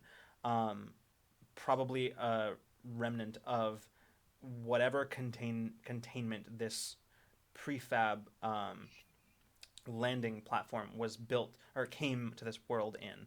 As you sort of step down onto just ground, sort of as you step onto it, you can feel as the ground sort of squelches under you.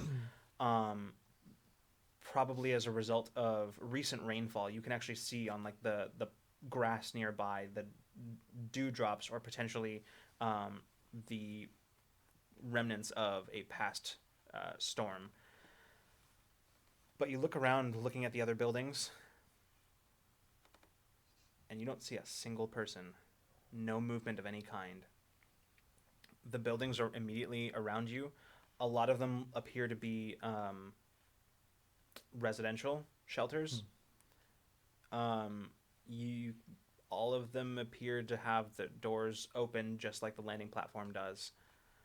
There is one building that is larger than all of the rest, that is a little bit more complex in its design, seeming to be made up of a variety of these prefab buildings fit together. That is kind of in the...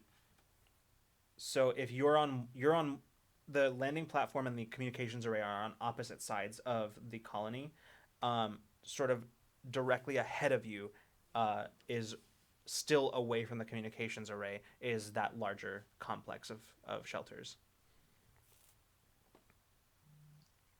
Do you think this was a colony that was established and then they never sent over like actual people? It could be, actually. Does it look like there's any sort of like everything just, does it look kind of like the tent's just been popped up, like there's no destruction or anything, it's just kind of like untouched? Ooh. I'm gonna go ahead and have this be a roll too. Yeah. So this is gonna be an intellect roll with a difficulty of 3. Okay. And then I have a power shift in intelligence. Or not intelligence, sorry. I have a... Wait, what do I have? I have something, don't I? I don't know. I feel like I have something that would help me with this. But... There are power shifts. It's either... I think what me and Luke said talk about, it's either intellect defense rolls or intellect tasks, like intelligence-based. Okay. Then I guess I don't really have anything. I'm just an intellect. I will say that since you're there and assisting, you can have like Mason as an asset on this task, basically, which will. I do have actually. I have understanding as a special ability. I don't know if that would help specifically, but it says that you observe or study a creature or object. I don't know if I'm specifically observing like the pop-up house kind of situation, if that's an object. Yeah, I would say that would count. What does it say that? It says the next time you interact with it, the difficulty of the related task is reduced by 1 step. Okay. So you kind of look around, spending some time just sort of the two of you just sort of poking around, just observing, looking at for any signs of... Well, actually, at first you're just sort of taking in what you're seeing. Just your immediate surroundings, the shelters themselves. So I'll let you use that to reduce the difficulty again. We need a 3 or better, folks. Yeah, 3 or better. You do, I will say, as a speaker, you have one edge in intelligence. So if you wanted to do a 2 spend, you could just get the info, but that's up to you if you'd rather roll.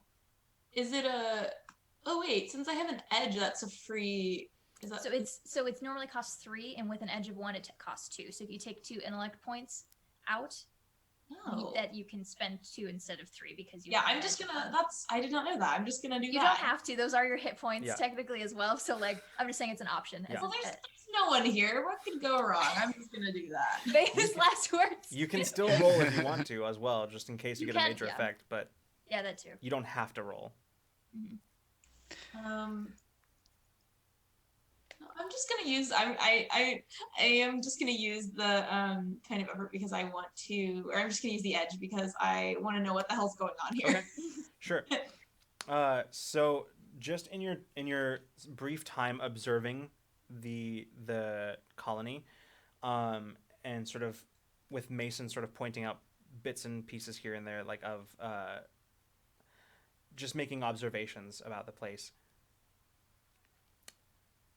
It doesn't look like it was lived in long, but it definitely, there are signs of it being lived in. As you are looking in some of the shelters, you can see where you can see what look like trays of food that are set on tables that the food has clearly gone bad. Pocketfuls of anchovies. Pocketfuls of anchovies. You can eat them and your breath will still smell great. You got about 7 hours left on that session. Are there personal effects in any of the buildings? Like, are they? In some of them, yeah. Like, if going into some of them, you can actually see not many. Like I said, it doesn't look like it's been lived in long, but you can see a picture frame where you can see an Anzalonian man and 2 kids just sort of standing, posing, smiling. You can see in one place you kind of walk through what is clearly like a barracks or dorm of some kind, and you find like a small jewelry box. You're finding personal effects for sure. What happened here? So it looks like whoever was here was not here long. So I'm gonna look, maybe. So I'm gonna look. Does it look like there was a possibility of like a rush to get out? Maybe. I mean, if there was food left over on a table. Yeah, that's actually a pretty good sign right there. How old is the Yeah. food? I'm not the DM, but that is my intuitive. That is my intuitive. Like evacuated, or like pretty they were old. rushed evacuated, or It think that's looks the kind of only like in many places like people left in the middle Yeah. of like sitting down for a meal. yeah. You can see in a couple of the places where there are like chairs and tables that have been like overturned, and the contents spilled onto the ground. I'm gonna cut really fast back to Bina and Olam as you're sort of like in the ship's engine room, making your way into it. And yes, I'm aware we've gone a little over our time, but We started late and had a long break. It's we fine. started late and It's had a long episode break, 1. exactly. So thank you for bearing with us. But you are kind of making your way down into the engine room, and Bina, you just sort of stop and stare at this engine because it is beautiful. It is just so crisp and clean. It doesn't look like it has seen a day of use. It is perfect. Oh my gosh. Casmar's gonna be so jealous. Oh, What- she definitely like zones out for like a good like 5 to 10 seconds, just like staring at it, like to the point where it's probably a little awkward, and then she's like, okay, let's go. And she's gonna try to figure out, has she ever had to install one of these before, and would maybe have any idea on how to take one off or out? One of like a boot, you mean?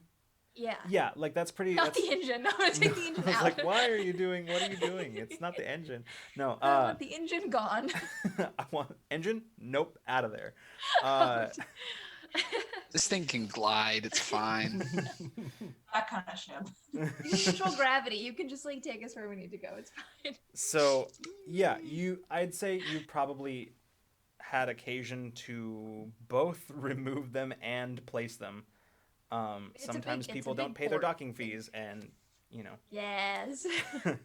So She's probably. I bet at one point she's had to like remove her own. She did it legally and in the shop, but she definitely had to bring it in because she wasn't paying attention to parking laws. probably, yeah. You kind of look over and find the device that has basically just been attached to the engine itself. It's not like physically inhibiting anything. It literally is just a disruptor that like prevents the FTL drives from cycling. Mm-hmm. The one that you're seeing is far more advanced than your usual like spaceport fare. It And is just parking violations. Like, yeah, this is a big no, deal. this is way more than parking violation boot. This is like this is if you didn't know any better, looking at it just at a glance, you'd say that this is probably the kind of the kind of boot that is put on a ship before it even leaves the factory Ooh. when it's sent to a Gnarly. manufacturer. Huh. Well, let's do it. All right. And she's gonna kind of get in and she's gonna take a minute to like get acquainted with it and be like, how is this different from ones that I've used before, and like kind of try to Mhm. get her nose in it. But yeah, again, I think what she does is she kind of explains out loud. So what it does is normally like it's kind of like a block, and it prevents like the full cycle of happening to get to like going fast, whatever. And it like she's gonna very very quickly out loud to explain how it kind of works and attaches itself and like integrates into the engine to Ullum, mostly for her own sake, but maybe it would help them understand what we're about to do. And then she's gonna pull out some tools and we're gonna try to take it off. So, first things first, I'm gonna have you make just a quick diagnostic on the thing. Yes. So there's just gonna be What an would you like intellect me to roll. The roll? difficulty is gonna be 2. Intellect roll of 2.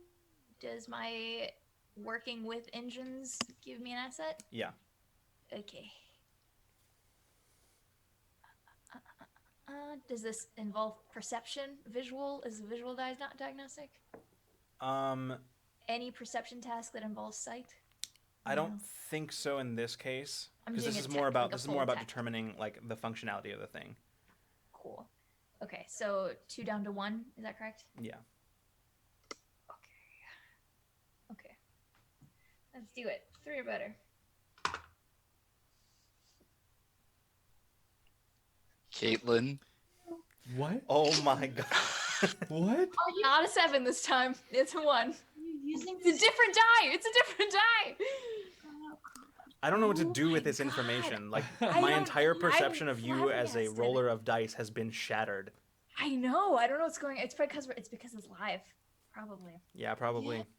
Plus, I Wow. feel like you waste dices, like die. This is not normal. Not at That's all. number 3. That's natural 1 number 3 on the stream. Wow. Okay. So, Can I spend an XP for her to re-roll it? yeah, you can. You can. This is just the diagnostic part. If you want to, you can. Gosh, I think I will. Okay. Okay. I want to. Okay. Oh gosh, it's gonna be another 1, of course, isn't it?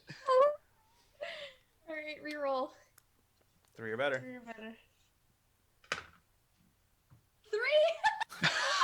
Wow. Okay. So, Scraping by tonight. Wow, you guys. oh man, I love it. As a man, GM, I rolled love like it. a 16 right off the bat, and then I got 3 natural ones. Holy shit. Okay, so you as you're looking over this thing, kind of just running a quick diagnostic of it, what you're seeing kind of confirms a little bit of what you just sort of had at just a glance, that this thing is a much more advanced version of what you have had to apply or remove when working at the spaceport. And you can tell that by its added functionality. Some part of it is inhibiting part of the computer functions of the ship. Oh no. I'm not good at that part. It's all connected to the boot. It's not anything that you Okay. have to do. Removing the boot should fix the issue, but it's Okay. what's interesting to you about this is that it's not just preventing the FTL from cycling. It's also, you're not sure what, but you can tell that at the very least that it is inhibiting some of the computing function of this vessel. Huh. Okay. Okay, so does that give me a better idea of how we're gonna have to remove it? I'm gonna be, as I'm like figuring all this out, I'm talking out loud. Mhm. Yeah.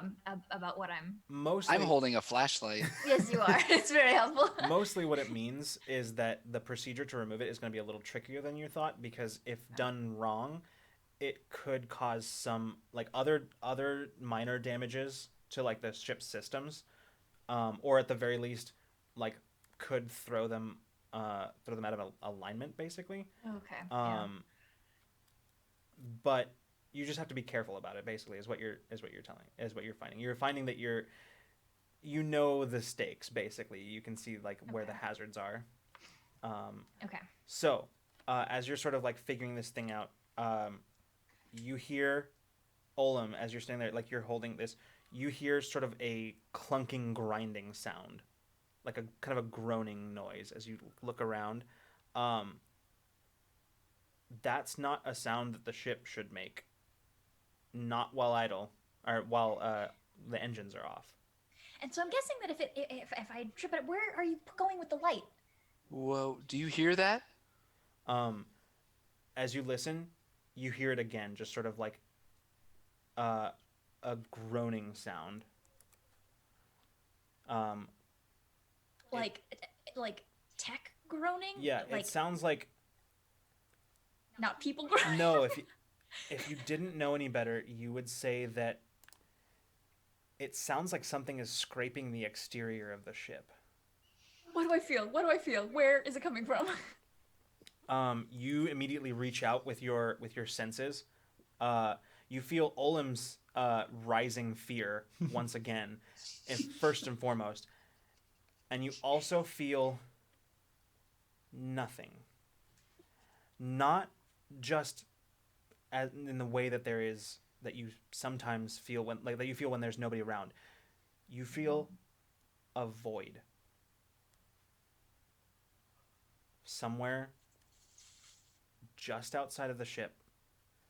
And we're going to cut back to Mason and Peach as you are sort of poking through prefab shelter after prefab shelter. You find yourselves slowly approaching the larger complex. And at this point, without kind of going the complete opposite direction of where you started out looking, it's the only building left that you haven't done at least a brief walkthrough. As you're approaching it, you can see a plaque above the building, above the entryway, that says Research Center. Ah. How long have we been away at this point? Probably not more than like 10 minutes or so. Okay. Should we go in? It seems like I mean, I think it's the best place to find some answers. It is notable that this is the one building that you found that the entrance to which is actually sealed. Oh. Like the doors are actually closed completely. That's a great sign. I mean, maybe we should go back and check. Can we shoot them a message? Like we have the communicators, right? Yeah. Yeah, you pull up your terminal, the communicator, and it's connecting, but you're just kind of hearing static. Every once in a while, you think you might hear like Bina's voice or Olam's voice coming through, but it's just garbled. There's some kind of interference. Bina did mention interference when we were on the ship, so you guys would you'd be at least a little aware of that. That's true. Do you think we should wait for everyone, or do you think we should give it a look around? Oh, let's go up to the door and see what we can see. I'm gonna walk up to the door. Just take a look. As you walk up to the door, it just Oh, opens. Whoa. okay. Yeah, responding to your approach. I don't know. Maybe we Warm should up. wait for the others. As you're standing there in the doorway, you just hear like a clunk clunk sound from inside somewhere. I thought there was no one else here. I looked at Peach. Or and they're say that. or they're hiding, or there are a few stragglers. As you're about to answer, you notice in the room a blinking light suddenly just start blinking, and you glance over and looking into the kind of the gloom of the room, you actually see what appears to be a surveillance camera that has just activated and just is panning over towards you. I think we're being watched.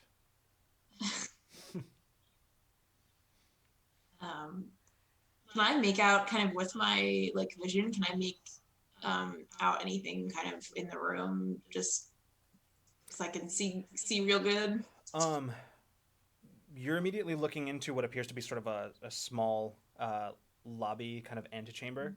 Um, Beyond which there's another section that is like immediately attached to that. No doorway between the two, just like you can see that where the two were connected, the two shelters were connected. And beyond that, you can see what looks like um, research stations and uh, another door that leads further into the complex. In the immediate room, you do see another door. That one is closed, and you can see that there's uh, like the lock indicator is on.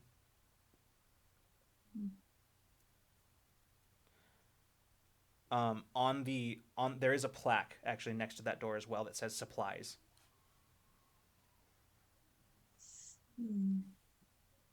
We could use some supplies. I don't think we've eaten in 2 months. Good point. Peach is real curious about what's in here, but it's just, if everyone in this place has evacuated, that means that something is wrong, and something could be dangerous.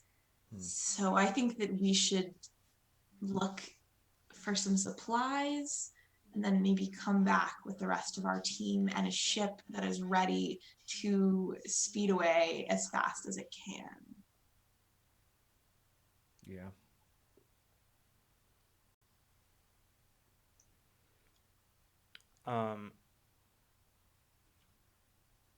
As you're sort of standing there, just sort of looking into the room and kind of looking back towards the landing platform,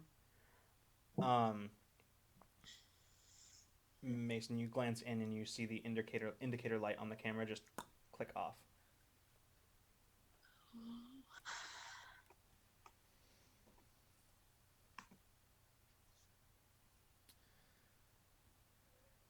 I'm going in.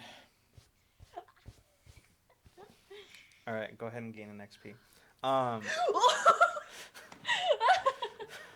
Terrifying. So listen, I reward rash I'm decisions. so excited. Oh, cute. Real quick, do we have music? Do you have music, I don't please? have anything on right now, Okay. but I should because I have. I just get really excited about Uh-huh. music. No, that's valid. I'll keep you on your toes. Mm-hmm. As we walk in, knowing that the camera was watching us, there's no way we were not going to be seen, so I just wave as we walk in. Okay. Oh, I love it. I'm so scared though. Oh my god, sending us into this was the worst. I we'll be fine. Okay. Not one of us can hit or take a hit, and I love that about this party. The two of you make your way into the room. Mason, as you step in, kind of glancing in, you as you step in, you feel a crack. As you look down, you can see what looks like some sort of, probably like a test tube or something that had rolled away somewhere. You just sort of stepped on an empty vial that you kind of look down, that you just sort of stepped on. You can see that there's sort of detritus littering this room. Some of it research equipment, some of it looks like furniture, chairs sort of knocked over, similar to what you saw in other places. As you're looking around, you kind of glance through the room, and one thing catches your attention. As you look in the direction of the locked supply room door, for the first time since arriving, you see actual signs of life. Or rather, not.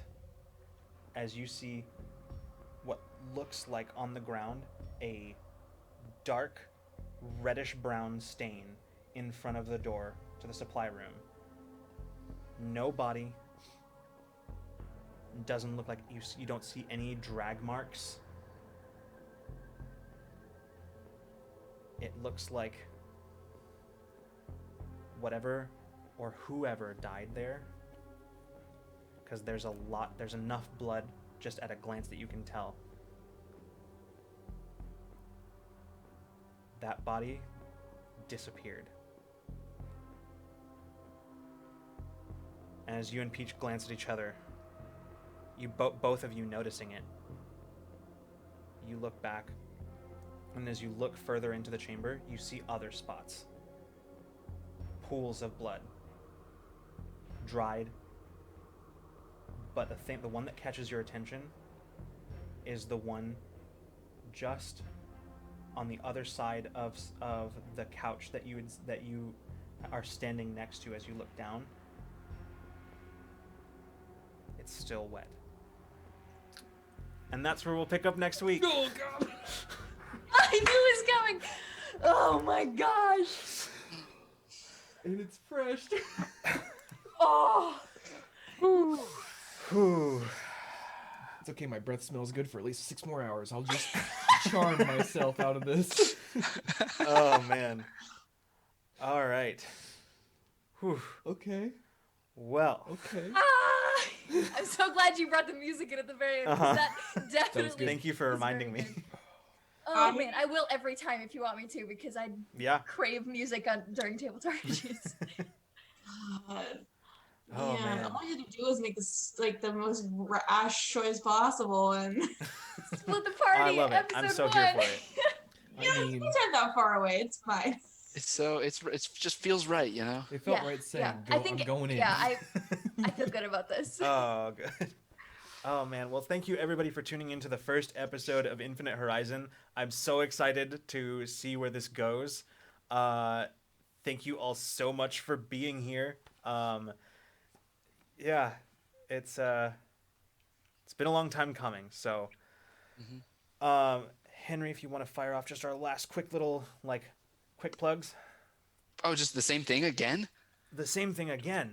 Okay, yeah, In the okay. exact Hey, same everybody, order. just do it real quick. Hey, we're affiliates here on Twitch, so if you like what we do, want to help us keep the streams flowing, you can subscribe right here. We also have a Patreon where you can see some behind the scenes silliness from previous shows. You can get involved in some world building for this current show and some other stuff. Check it out.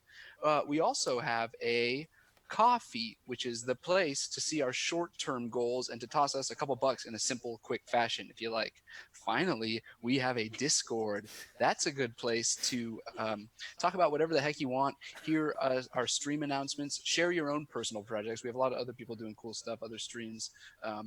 There's also channels for discussing our current shows. So Yes, yeah. Come Talk tell about us what you think. yeah. Actually, decompress with us if you like. Yes, yell at us about our choices, and we'll yell at you about them too. Because wow, it's just going to be a whole channel full of just everybody screaming. So Yeah. I peeked into chat and I saw that Bree already posted. I know. a I piece saw. of I haven't art. looked I yet, was about but to say that. okay. I'm gonna look. I'm gonna look now. Oh my gosh, guys. People. Oh, okay. I think that's the I'll have to announcements. look too. if you didn't get the chance to check out, all of us have a session 0 that is out and in the world. If you want to see what happened at the 2 months before the beginning of this session, you should check those out. They're all linked on Twitter and they're all in the Discord too. Yeah. So There's also if you can also find. I forgot to do this one at the beginning, but you can also find those, and eventually this, on our YouTube. Did I do that? Are you slapping that Nightbot YouTube? I Okay, am yeah. slapping that Nightbot YouTube. Oh, this is fun typing Nightbot commands. Yeah. This is my new job. yeah, VOD was always available right afterwards, Yeah. but we're gonna be getting stuff to YouTube pretty quick too. So Yeah, sorry. We're Freeman and I are both just looking at the art.